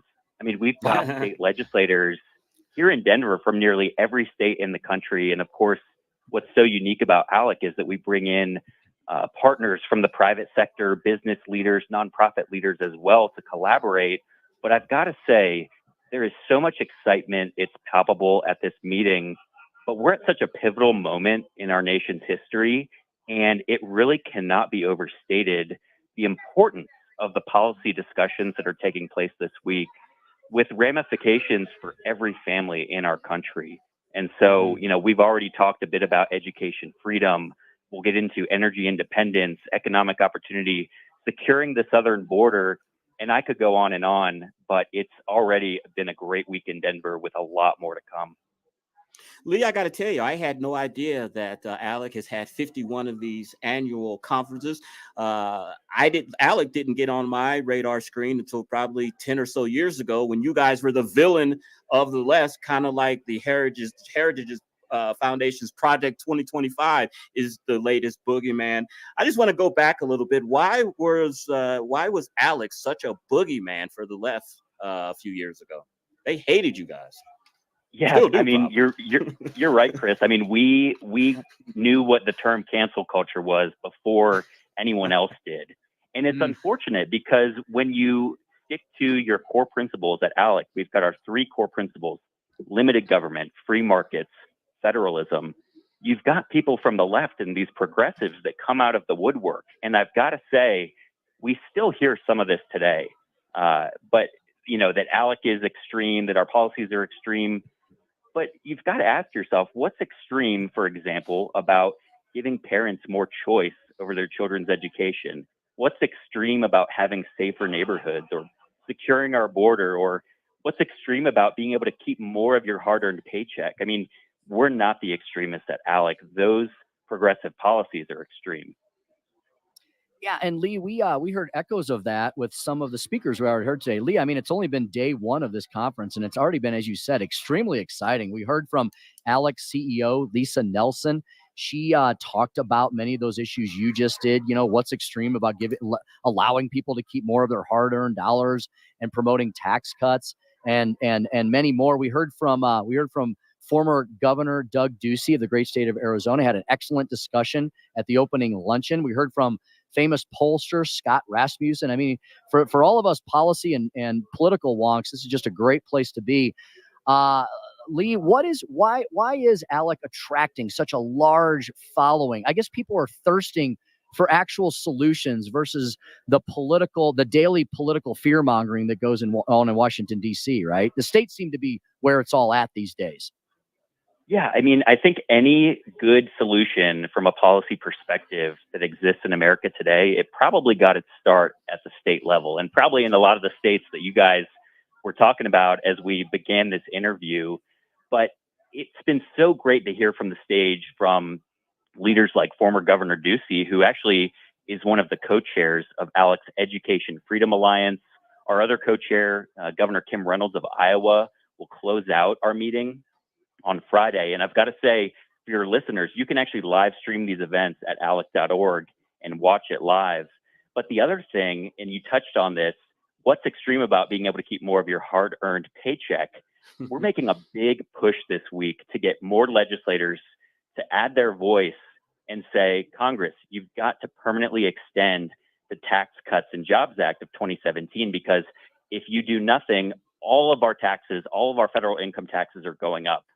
President Biden, Kamala Harris, they've said, we won't raise taxes on low or middle income earners, but that's a complete lie. They're also saying that they want to let these tax cuts expire.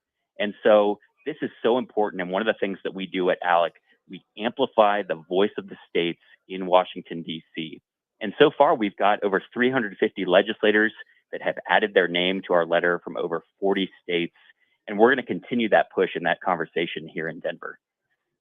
Lee, Tim, and I, of course, are thrilled to be broadcasting our show from the convention here, but we're also kind of working too. Tim is part of ALEC. He's part of the staff. My wife is here representing Americans for Citizen Voting, and she is presenting model legislation that's going to be voted on, I think, tomorrow or Friday. Talk about how ALEC crafts model legislation and how that gets to the different legislatures and states. we had more than 80 pieces of draft model policy submitted for this meeting, which is an all-time record for us at ALEC. And I think it really shows how engaged our members are, whether they're legislators or folks in the private sector who are helping with these policy ideas. But we're going to go through a process this week where our task forces are debating and discussing and voting on these model policies, whether or not ALEC should adopt them as official models. And one of the great things about ALEC is this process and our model policy library is completely transparent. It's available at alec.org. If you want to know what we're about, just log on and hit the search bar. But we expect a number of those model policies to make it through our process this week and couldn't be more excited. I mean, to your point on the topic of citizens voting, that's a great issue. But we've also got everything from housing affordability, grid reliability, artificial intelligence, tax reform, licensing. I mean, I could go on all day. It's really a packed week. Speaking to Lee Schalk, he is the Vice President of Policy at the American Legislative Exchange Council. ALEC can be found at alec.org. And Lee, you know, the proof is in the pudding, isn't it? You know, it's great that we have these annual meetings and these gatherings. It's great that we have all these speakers and VIPs and wonderful spokespeople for their causes. But ALEC also distills all of these conversations and all of the data around them into a ton of publications. Folks can find those at alec.org as well. Lee, one of the most famous ones that I know you're heavily involved with, along with Jonathan Williams, who we've frequently spoken with as well, is the Rich States, Poor States publication, 17 years in the making. Lee, the policies that ALEC promotes shows that prosperity flows to those states that adopt ALEC model policies that are promoted by ALEC-minded legislators, legislators who gravitate to ALEC because ALEC speaks to them from their internal philosophies of limited government, free markets, federalism. Lee, talk about the states that are the highlights and the lowlights in publications like Rich States, Poor States. I don't think our listeners are going to be surprised. They won't be surprised, Tim. And you're right. Rich States, Poor States has really become our flagship publication. You can see our 50 state rankings for economic outlook on richstatespoorstates.org. But Utah has been a perennial powerhouse, ranking #1 in our report every year, just with their common sense approach to policy, lower taxes, fewer regulations. Also, a state like North Carolina has surged in the rankings over the past decade, moving up to as high as #2, I believe currently #4 in our rankings, because they implemented incredible tax reform back in 2013. And since then, they've just attracted hundreds of thousands of new residents. Of course, Florida performs very well, states like Tennessee, the 9 no income tax states, and contrast that with places like New York or New Jersey, California. I mean, I talk a lot about the contrast between New York and Florida. They both have about the same size of population. New York spends twice the amount of money in their budget while also levying some of the highest income taxes in the nation. Florida gets it all done with no personal income tax. They actually shrank their budget this year under Governor DeSantis' leadership. So Rich States, Poor States, so many great stories that can be gleaned, and something that we're also talking a lot about here in Denver. Lee, before President Biden stepped out of the presidential race last week, conservatives, Republicans were feeling really good about this upcoming election. But since Kamala Harris is the presumptive nominee, does ALEC having more of a sense of urgency? And are you detecting that among the legislators that are at the conference here today, this week? Well, all of our members are carefully, I would say, evaluating the policy proposals of these candidates. And the big one, well, you know, there are a couple of really big ones.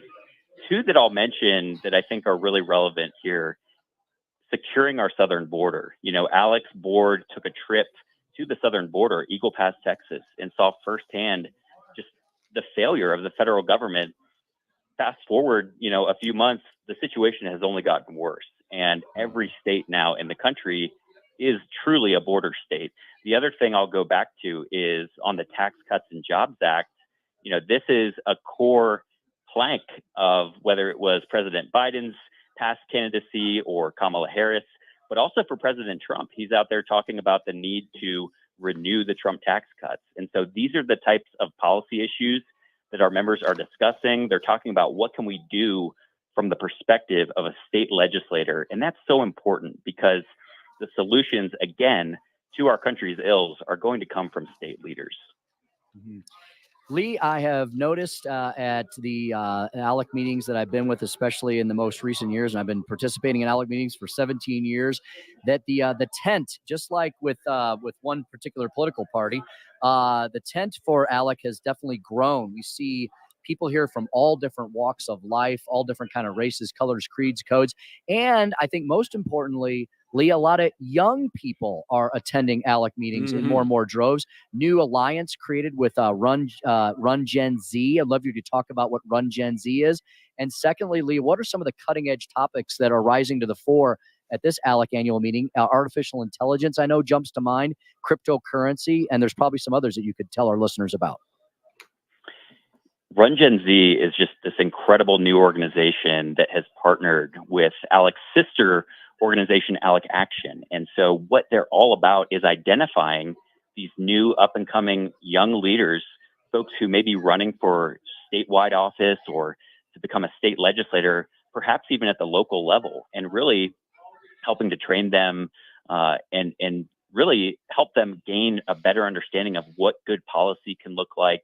And they've had just an incredible track record. And so you're right. It's really cool to see just that presence from, I think we have a session called From Zoomer to Boomer, right? We've got the young and the old here at ALEC this week, and it's so great to see. The other thing, Tim, a thought that you spurred in my mind is the notion and the importance of ALEC being a nonpartisan organization. Right. And I think that could be a common misconception, but if you tune in on Friday morning, you'll watch a fireside chat live at our meeting between Dr. Arthur Laffer and Governor Jared Polis of Colorado. And they're going to have a really fascinating conversation about Colorado's economy. And of course, Governor Polis has signed a couple of income tax cuts into law here in Colorado. But it's so important to just reiterate that ALEC, as a nonpartisan organization, we welcome everybody to be part of these conversations.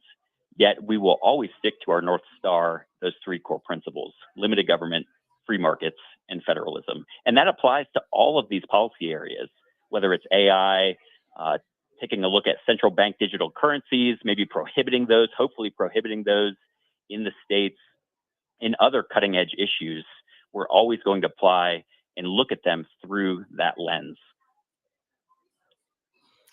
Tim, Go ahead. I just wanted to throw in there that I was amazed and encouraged to see all of the young people at the conference today. You'd expect the legislators to be more older people, but it was really encouraging seeing all the young folks. And there are quite a few legislative staff at the meeting as well. That's right. I think, how can we as an organization, we think about this a lot, how can we help make legislators more effective? Some of them may not have a staff member at all, or they might have one or two. It's not like being a member of Congress where you've got a whole team working for you 24/7. And so that's another component of this meeting and really part of the value that we hope to provide to our members. Yeah, it's fascinating indeed. From the Kids Congress to the Run Gen Z program to legislators of all ages, shapes and stripes. It's a wonderful melting pot of America here at the ALEC conference. Lee Schalk, Vice President of Policy. Thanks so much, Lee, for joining us, folks. Everything can be found if you want to check out ALEC. It's really interesting. We've had some just citizens that I've known over the years who got engaged, and now they're ALEC members. ALEC.org. It's for everyone. Lee, thanks so much for joining us today. Thanks, Lee. Thank you, Tim and Chris. Hey, Tim, can I get one clarification before we go to break? Yes. Did you almost say Run DMC? I almost did. Yeah. Okay. Well, Joey likes to play them for us. Hey, Chris, before we go to that break, I have a very, very brief speaker stump speech, and it shows how the liberal media is trying to reinvent Kamala Harris. It's like they're part of the DNC comms team. Yep. Joey, let's knock that out before we head to the break here. Today's speaker stump speech. Listen to me, listen to me. I'm very consistent. I'm a very stable genius. It's time for the Speaker Stump Speech, sponsored by Hanson's Tree Service at hansonstree.com. one of the most blatant examples of partisanship that has been shown by the supposedly neutral, centralized, big stream media is the Axios story regarding whether or not Kamala Harris was ever the border czar. Yeah, many of you are scratching your head going, wait a minute, what do you mean she wasn't the border czar? Yeah, folks, the liberal, lunatic, left stream media, they're actually trying to say that that's a Republican talking point and we're all a bunch of racists. I have got Axios' own reporting to show you that that's absolutely not true. How about the fact, now let's start with the present and then go back in time. So 10 hours ago, Axios literally tweeted this out on X. The Trump campaign and Republicans have tagged Harris repeatedly with the, quote, border czar title, which she never actually had. What? What are you talking about? Well, how about let's go back to Axios itself, a story from, a million years ago, all the way back to 2021. This was an Axios post back barely 3 years ago. It was a longer story about immigration. And in this one section, it says why it matters. And this is Axios' own report. So remember, Axios told you today that Kamala Harris being the border czar was some fictional creation of Republicans who were just racist. This is from Axios in 3 years ago. The number of unaccompanied minors crossing the border has reached crisis levels. Harris, appointed by Biden as border czar, said she should be looking at the root causes that drive migration. And there's actually a quote there from Harris talking about making a trip to the Northern Triangle, going to Mexico and Guatemala, blah, blah, blah, blah, blah. So wait a minute. If Kamala Harris said she was the border czar, and if Axios restated that she was the border czar and that she was appointed by Biden as the border czar, how is it that Republicans are now making up that she was the border czar? I'm confused. But that's what they want you to be, and that is today's Speaker Stump Speech. Chris, isn't it amazing how they literally try to reinvent history before our very eyes? Exactly. I mean, I said it last week or early this week. I think Joe Biden is the one that tagged her with the border czar tag. I'm gonna have to do some LexisNexis searches and find that. But I think Joe Biden is the one that called her that first. I think you're absolutely correct indeed. All right. Well, it is 5:26 here in the Heartland. We're going to take a quick break here. We're going to come back with lots more. Joey, you got to remind me. There's a lot going on here. Who do we have coming up next on the big program? That's right. We have the former mayor of Wildwood. He is running for state senate. Chris, that's one of those very competitive local races that we have for the state senate. So Chris and I will step aside briefly, hear from our very important advertisers. Go nowhere. We'll be right back with Mayor Jim Bowlin, candidate for state senate, here on the Tim Jones and Chris Arps Show, 1019 94.1. This is News Talk STL. Like us on Facebook at News Talk STL. Everything woke turns to shit, okay? From the Michaels Flooring Outlet Weather Center. First Alert 4 Chief Meteorologist Steve Templeton. Slight chance for a spot shower, thunder shower through the evening. Otherwise, overnight low of 73 degrees, a high of 88 for Thursday. Little better chance to get caught in a little shower, thunderstorm in the afternoon to evening on Thursday. It's about a 30% chance. They're isolated, but a little better chance to catch some rain Thursday as a weak front moves into town. By Friday, 70 in the morning, 87 in the afternoon, a touch less humid, and the rain looks like it's going to hold off to the south Friday afternoon, partly cloudy skies. That's the latest from the First Alert 4 Weather Center. I'm Chief Meteorologist Steve Templeton. What happens next? I won't be on the ticket, but I'm still going to be fully engaged. Happens right here. Go back and look at what she's done as vice president. Very little, if anything. 1019 and 94.1 News Talk STL. Well, folks, today is Wednesday. Yeah, I was trying to think it was Thursday, but Chris said, no, it's Wednesday. It sure is. It's a happy hump day.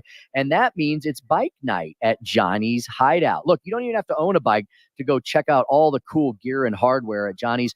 They'll have a ton of classic cars that will show up tonight, some beautiful bikes, of course, burgers, beer, wings, barbecue.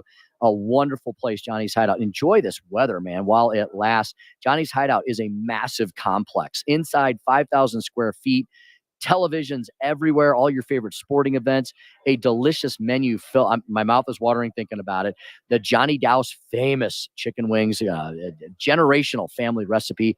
They've got wraps, they've got burgers, they've got They've got steaks. They've got just about everything, something for everybody. Oh, we love those crack fries as well. Outside, of course, you've got another massive venue. You've got two venues in one. Outside, you got the Johnny's Hideout Sunset Patio with the Kettleman's Grill and the train station bar.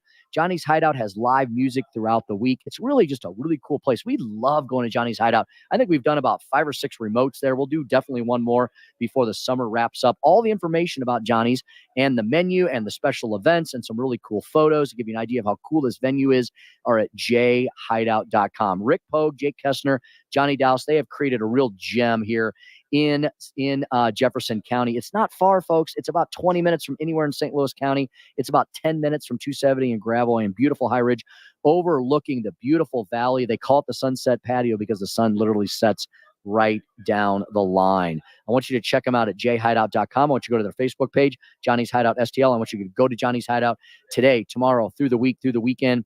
And you know what? You'll likely see us there. Feel the sizzling heat of summer savings at Seidenstricker Nobe Partners. Rev up your summer on a John Deere compact tractor with 0% financing for 84 months with 0 down. Or get 0% financing for 60 months with additional savings. It's time to elevate your equipment game. Don't let this sizzling hot deal slip away. Seidenstricker Nobe, your partner for the land. Offer valid through 7/26/2024. Some restrictions apply. See dealer for details. By now, you've heard Adam Schnelting's false attack ads. Don't buy his lies. Adam Schnelting says he opposes the transgender agenda, but he's trying to conceal the truth. Schnelting has received more than $71,000 from liberal trial lawyers. Those same trial lawyers supporting Schnelting also gave over $100,000 to a liberal group that supports men playing girls' sports, supports men using girls' bathrooms, and even supports gender mutilation surgeries for minors. To make matters worse, Adam Schnelting says he supports our gun rights, but he's received thousands from leading anti-gun lawyers that filed a massive lawsuit against gun makers and gun owners. But that's not all. These liberal lawyers don't just fund Adam Schnelting's campaign, their anti-gun lawsuits, or the transgender movement. They've also been leading funders of Hillary Clinton, Barack Obama, and even the Joe Biden-Kamala Harris ticket. Adam Schnelting. With friends like that, conservatives just can't trust him. On August 6th, don't forget Adam Schnelting. He's loved by liberals, and he lies like one too. Gladius PAC is responsible for the content of this advertising, paid for by Gladius PAC, and is not authorized by any candidate or candidates committee. Hey, Tony Colombo here for Gutter Pros. When Christine and I bought our new house, we knew the gutters were an issue, and after meeting the Gutter Pros team, we knew that they were right for us. Gutter Pros is your all-in-one gutter service team that offers a variety of affordable solutions, and they even offer free estimates, so there's no cost to you to find out if they are right for your home, just like they were for ours. If you're having a problem with your gutters, contact the Gutter Pros now, because with Gutter Pros, water goes where they tell it to. Call them at 314-656-7195 or visit gutterpros.com. This hour of Jones and Arps is brought to you by Stifel. Contact your Stifel financial advisor at stifel.com. That's STIFEL.com. Follow Tim Jones on Twitter at Speaker Tim Jones. Back in Washington, Joe Biden is entering a new phase of his presidency. Tonight, set to address the nation about his decision to exit the 2024 race. He wants to talk directly to all of you, to the American people, to talk about what's next. It comes a day after Vice President Kamala Harris held her first rally as a 2024 presidential candidate, packing out a gym in a key swing state. We have earned the support of enough delegates to secure the Democratic nomination. In a suburb of Milwaukee, where just last week, former President Donald Trump accepted the GOP nomination, Harris pledged to take him on. Well, Joe Biden is stepping out. Our next guest is hoping to step up and step in. And Chris, one of our favorite Missouri people just swung by. We have one of our state senators here, Ben Brown, my state senator out there in the 26. He just stopped by, said hello, said to say hi to you and to Joey. I've seen him twice today. Yeah, he is all over the place here at the ALEC meeting. And hopefully a guy that can join us at the ALEC meeting next year. Former mayor of Wildwood, candidate for state senate, Jim Bowlin, joins us once again here on the program. Mr. Mayor, Jim, good afternoon. Welcome back to News Talk STL. Thanks so much for having me. So, Jim, tell us, remind the folks who is Jim Bowlin, and what's been your interest, what's been your experiences so far in politics and public policy, and why did you decide to run for state senate? Well, I tell you, Tim, I'm actually an accidental politician. I moved to Wildwood to be, to run my company and just sort of mind that. But here we are, and I didn't really plan to be here, but I enjoy doing all I can to make the lives of our residents and people I report to better. So, I formed a company. I'm the only candidate in this race that has formed and run a company. I'm also the only candidate in this race, as you mentioned, that I've been mayor of the third largest city in the state of Missouri. And one of the things that I did in Wildwood was clean a lot of things up. I use a microphone test for everything I do. Public calling is one of the highest standards there is. And when you do things that will always pass the microphone test, it'll never fail you. And we need to do that in our state government. We can get into that in this interview if you want further, but essentially that's my background, and that's why I'm here today. Jim, I want to stay on your background a little more, if you don't mind. You're a small town guy. You're a small business owner, successful small business owner. But the thing that really stands out to me, and maybe Tim too, is that you attended law school and worked full time. How in the world did you do that? Well, I had to get special permission from the dean to do that. And they don't want you doing that when you're going to law school. So you are correct. I may be the only person at the University of Missouri who did it. I went to law school full time, and I worked my way through full time. So that's something that, as you know, with student loans could have been a different story because no one's having to honor their obligation under those nowadays. But back then we did, and that's the right thing to do. But in any event, yep, I got special permission to do it, and it was a great experience. Taught me the value of that education. Yeah, Jim, by the way, folks, we're speaking to the former mayor of Wildwood, candidate for state senate. It's the 15th senatorial district, Jim Bowlin. Jim, I've been following this race very closely. I know that you have done one of the hardest things out there, and that's to be a door-to-door retail public servant. I know you've been knocking on a lot of doors in the 15th senatorial. Jim, what I'm wanting to know is, what are you hearing from the people? Chris and I talk every day about the fact that we believe that the issues that are important to the American people are illegal immigration, crime, inflation, basically just the cost of just getting by day to day, gas in your car, groceries in your cart. Jim, are Chris and I making all that up? Are those just right-wing talking points, or is that what you're hearing on the doors as well? Well, you are correct, Tim. I have been going door to door since January of 2023 in this district. Wow. I've met many just wonderful people and had great conversations with them. I've actually, as of about 3 days ago, crossed 15,000 doors that I have personally knocked in this district. And it comes from a belief that I have, which is that you cannot represent people if you haven't met them. And to answer your question, those are things that I hear at the door, Tim, but it's only part of it. The other part of it is we need to get some changes made in Jefferson City. We have what I would call a malaise, a lack of transparency, that people really, in my experience, no longer trust. Our state budget, for example, has gone just in the last 10 years from $23.2 billion to $51.7 billion. That's a 128% increase. Our St. Louis County's budget during the same period has gone from $348 million to over $1 billion. That is a 187% increase. And I have personally, and I'm trained to investigate. I've gone to the state's Office of Budget and Management, Administration and Budget, rather, to look at where this money goes, what the total budget number is. I would tell all of your listeners, good luck doing that, because it's like pulling teeth trying to get to the bottom line. Our voters have a right to know. They have a right to know how their money's spent, and I'll bet you, as we stand here today, that many of them don't.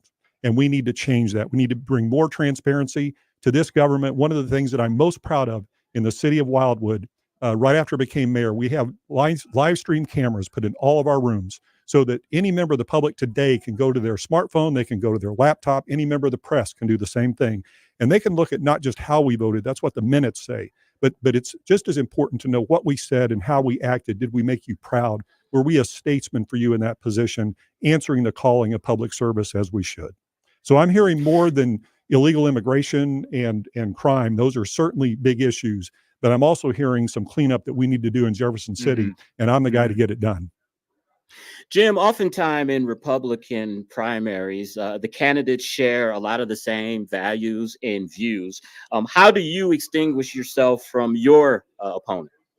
I would say with respect to both of my opponents, in addition to being the only person who's formed and run a company that's located in the district, actually, and the only person who's run successfully for 8 years, the third largest city in St. Louis County, my approach is different in the sense that I don't like to play catch up. Clawback once problems have happened cost our taxpayers only more money than to have solved the problem to begin with. An example I'm going to use is all this talk we've been hearing, which is fairly hollow, actually, in my opinion, about real estate taxes in St. Louis County and actually elsewhere in the state. But we'll just deal with St. Louis County at the moment. What's going on, not just as to seniors, but a certain group of seniors, but as to all seniors and as to all of us that live in St. Louis County, we are paying taxes on what I call phantom values. If you sell your house today in the high market that you're paying tax on, then you will realize the benefit of that. But if you wait 5 or 7 years in a down market, you will pay all this tax for nothing. So some of my opponents, they want to do the senior freeze, which is only a provisional thing. It's not a permanent resolution of this situation, and it only helps a certain segment of seniors. If you're over 65 and have a house less than a certain value, we need real reform, not just for those seniors, for all seniors and for all taxpayers. And it starts with joining the 11 other states plus the District of Columbia in capping assessments for everyone. For example, and it may be less than this, but just that by way of example, at the lesser of 1% a year or the rate of inflation. And we also need to do things as to governmental budgets, but that are related to this, but that's another issue. So that is a fundamental fix. This business of, giving a freeze and arguing about it for months and so on and so forth for a certain segment, and it's not permanent, it's a Band-Aid. We need real reform, and I'm the guy to do it. Jim, yeah, you're a detail-oriented guy, obviously. You just gave us a lot of details about that particular item. Another issue I know you're very concerned about and something you've been working on, and we talked about a little bit. I'd love to drill down on a little bit. You've thought a lot about crime in the St. Louis region. You know, Jim, as a mayor, you and I have talked about this many times, that there's no imaginary wall around the city of St. Louis. The city of St. Louis's problems eventually become the county of St. Louis's problems, and even beyond to the collar counties of St. Charles and Franklin County and Jefferson County. Just because you were the mayor of Wildwood way out west, that didn't mean that those problems didn't come out there. I know you've thought about those things. I know you've experienced those things. And I know you've thought about some plans to deal with the crime issue if you are blessed enough to become the next senator. Tell us about some of those ideas and thoughts you have. Sure. So, the question that was just asked was, how am I different from my opponents? So this is another difference. I'm the only candidate of the three of us in this race that has comprehensive plans are posted on my website, bowlinformissouri.com. They've been there for months. They were developed as to both illegal immigration and as to crime and these problems that we have in this district. And I'm the only candidate that has these comprehensive plans. They're statistically developed. We spent a lot of time doing it. Relative to crime, Tim, actually, we did have and started to experience some of the outflow from the city of St. Louis into this, but that's for another day's story. Under our plan, I'll just highlight a couple of things. First of all, this talk of defunding police needs to stop.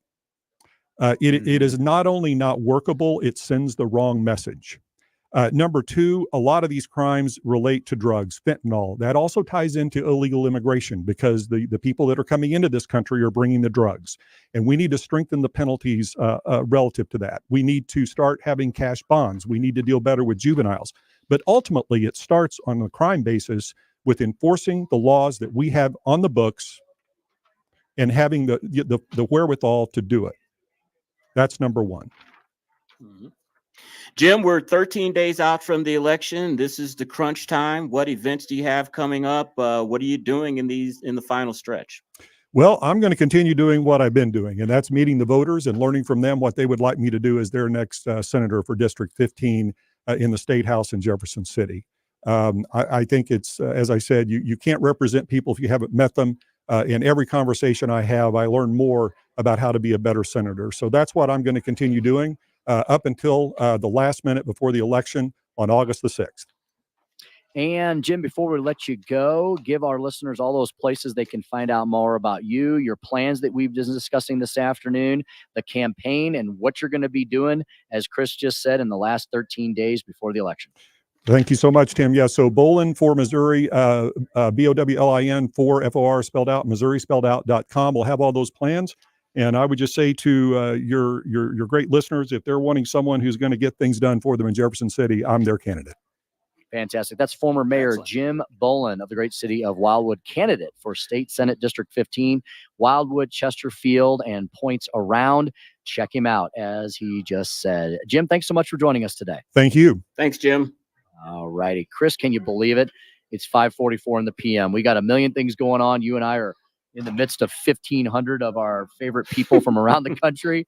And we've had some exciting discussions this afternoon. Folks, if you missed any part of the program, Joey puts that podcast up right after we're about done. Chris, when we come back, I know you're going to be telling us what's coming up on Larry Connors USA at 6:05.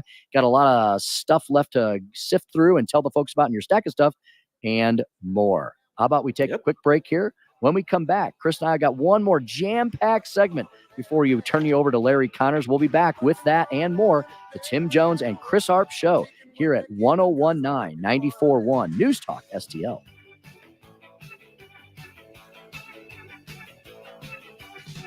Tim Jones and Chris Arps in the afternoon.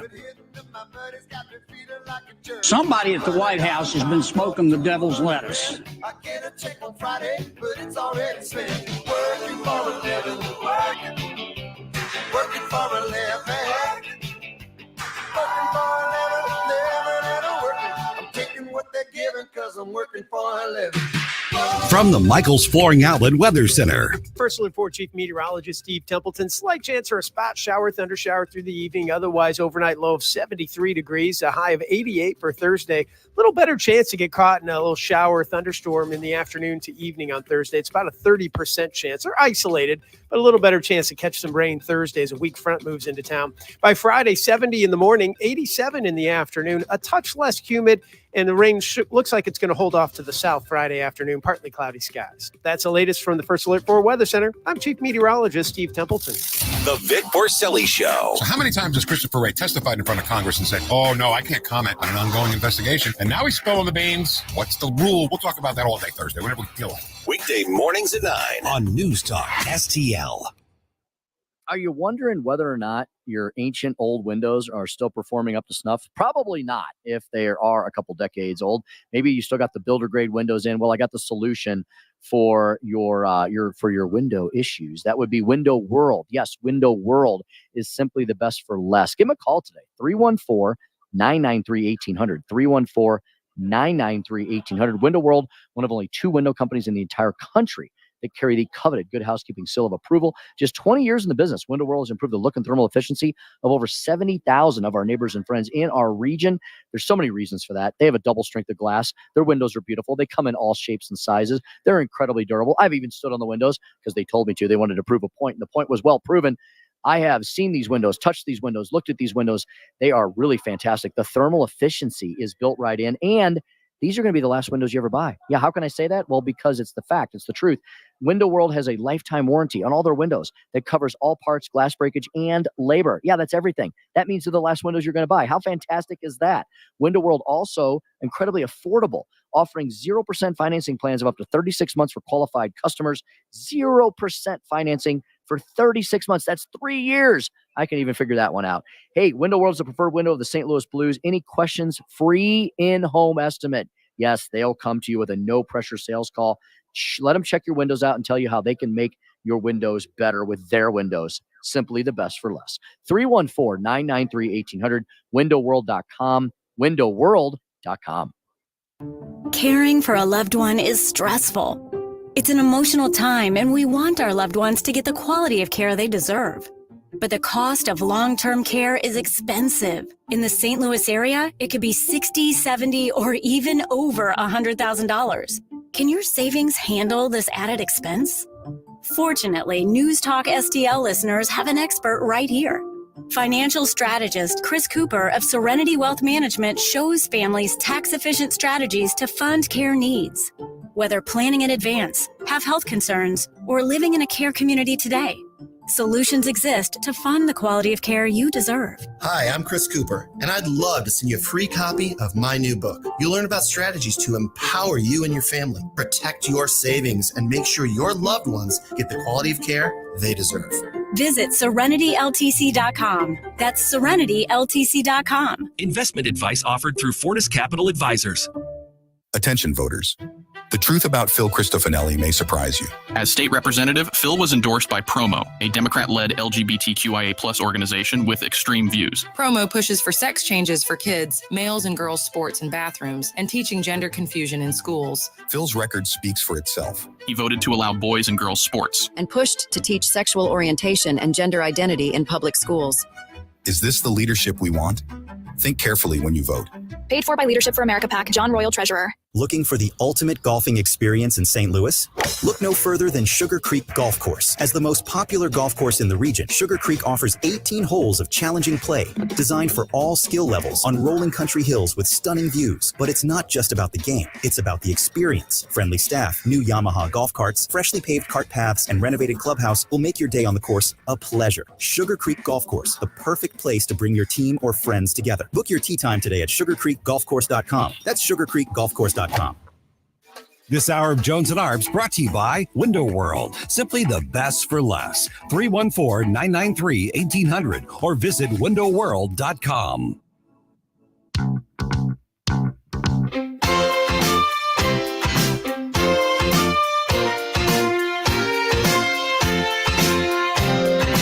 Like and subscribe to us on Rumble. News Talk STL.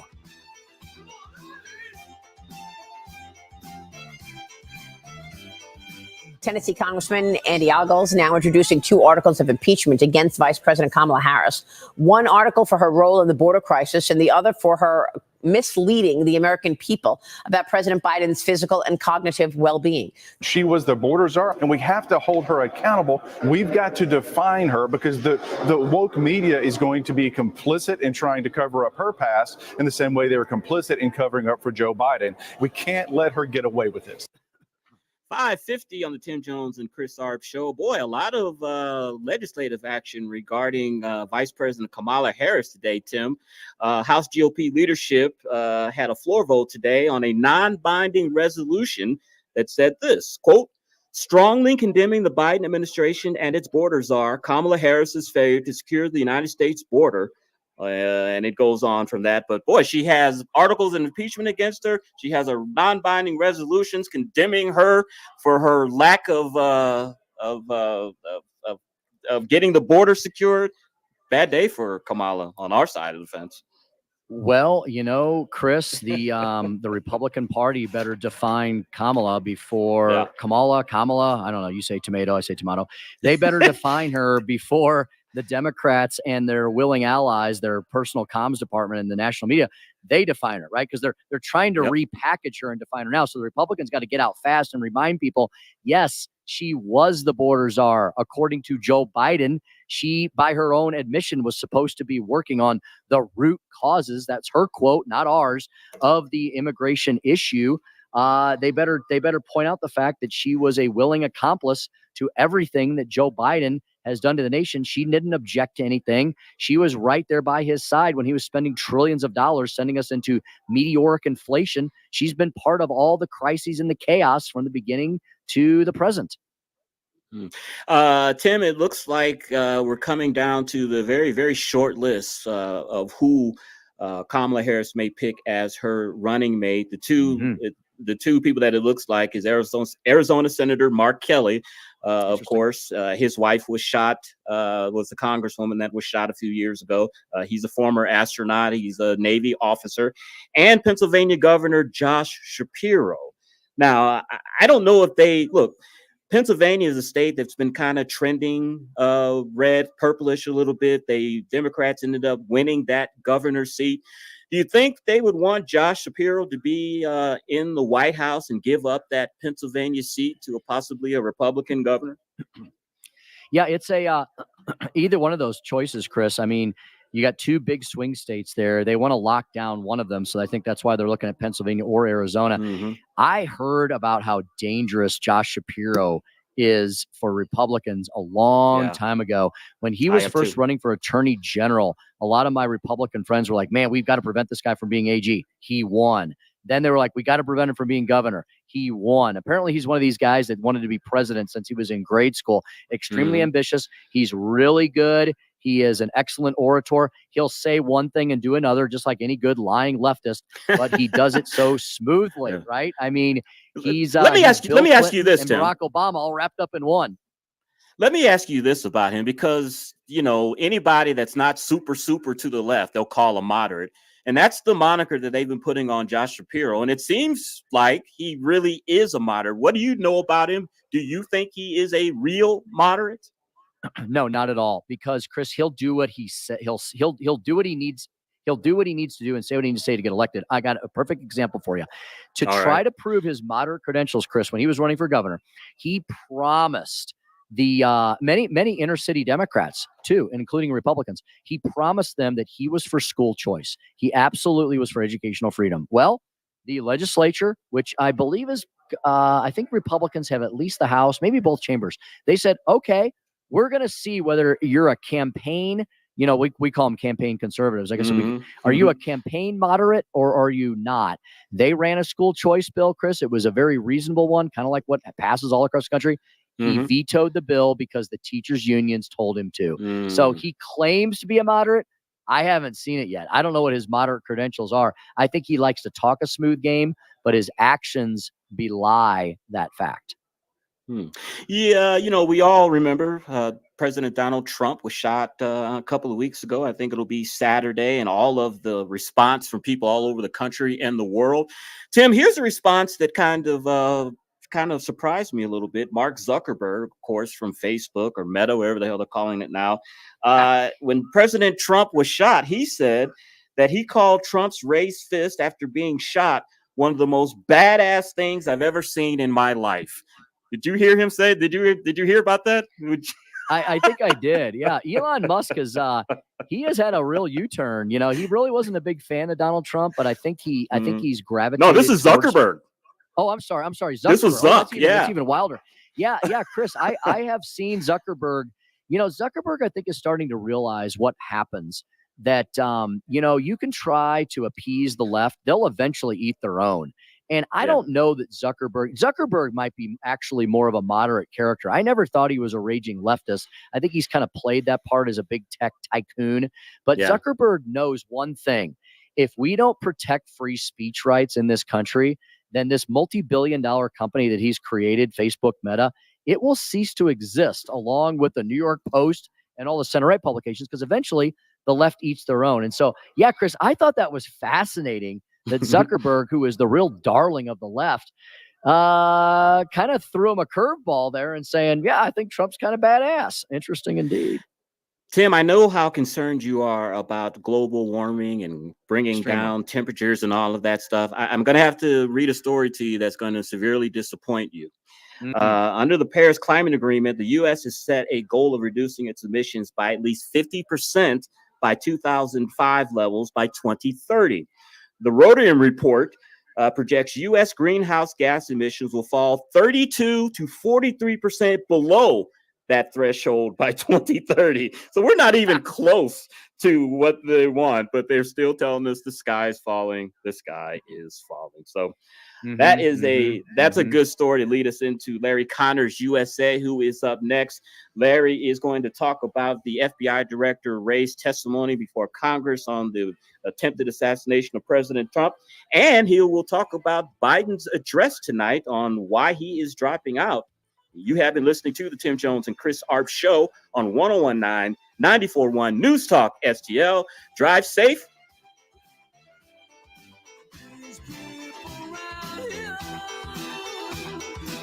It's the Tim Jones and Chris Arps show. You know, life is hard, but it's harder when you're stupid. On August 6th, your vote will shape our community's future. Introducing Representatives John Simmons and Kyle Marquardt, two candidates with starkly different records. John Simmons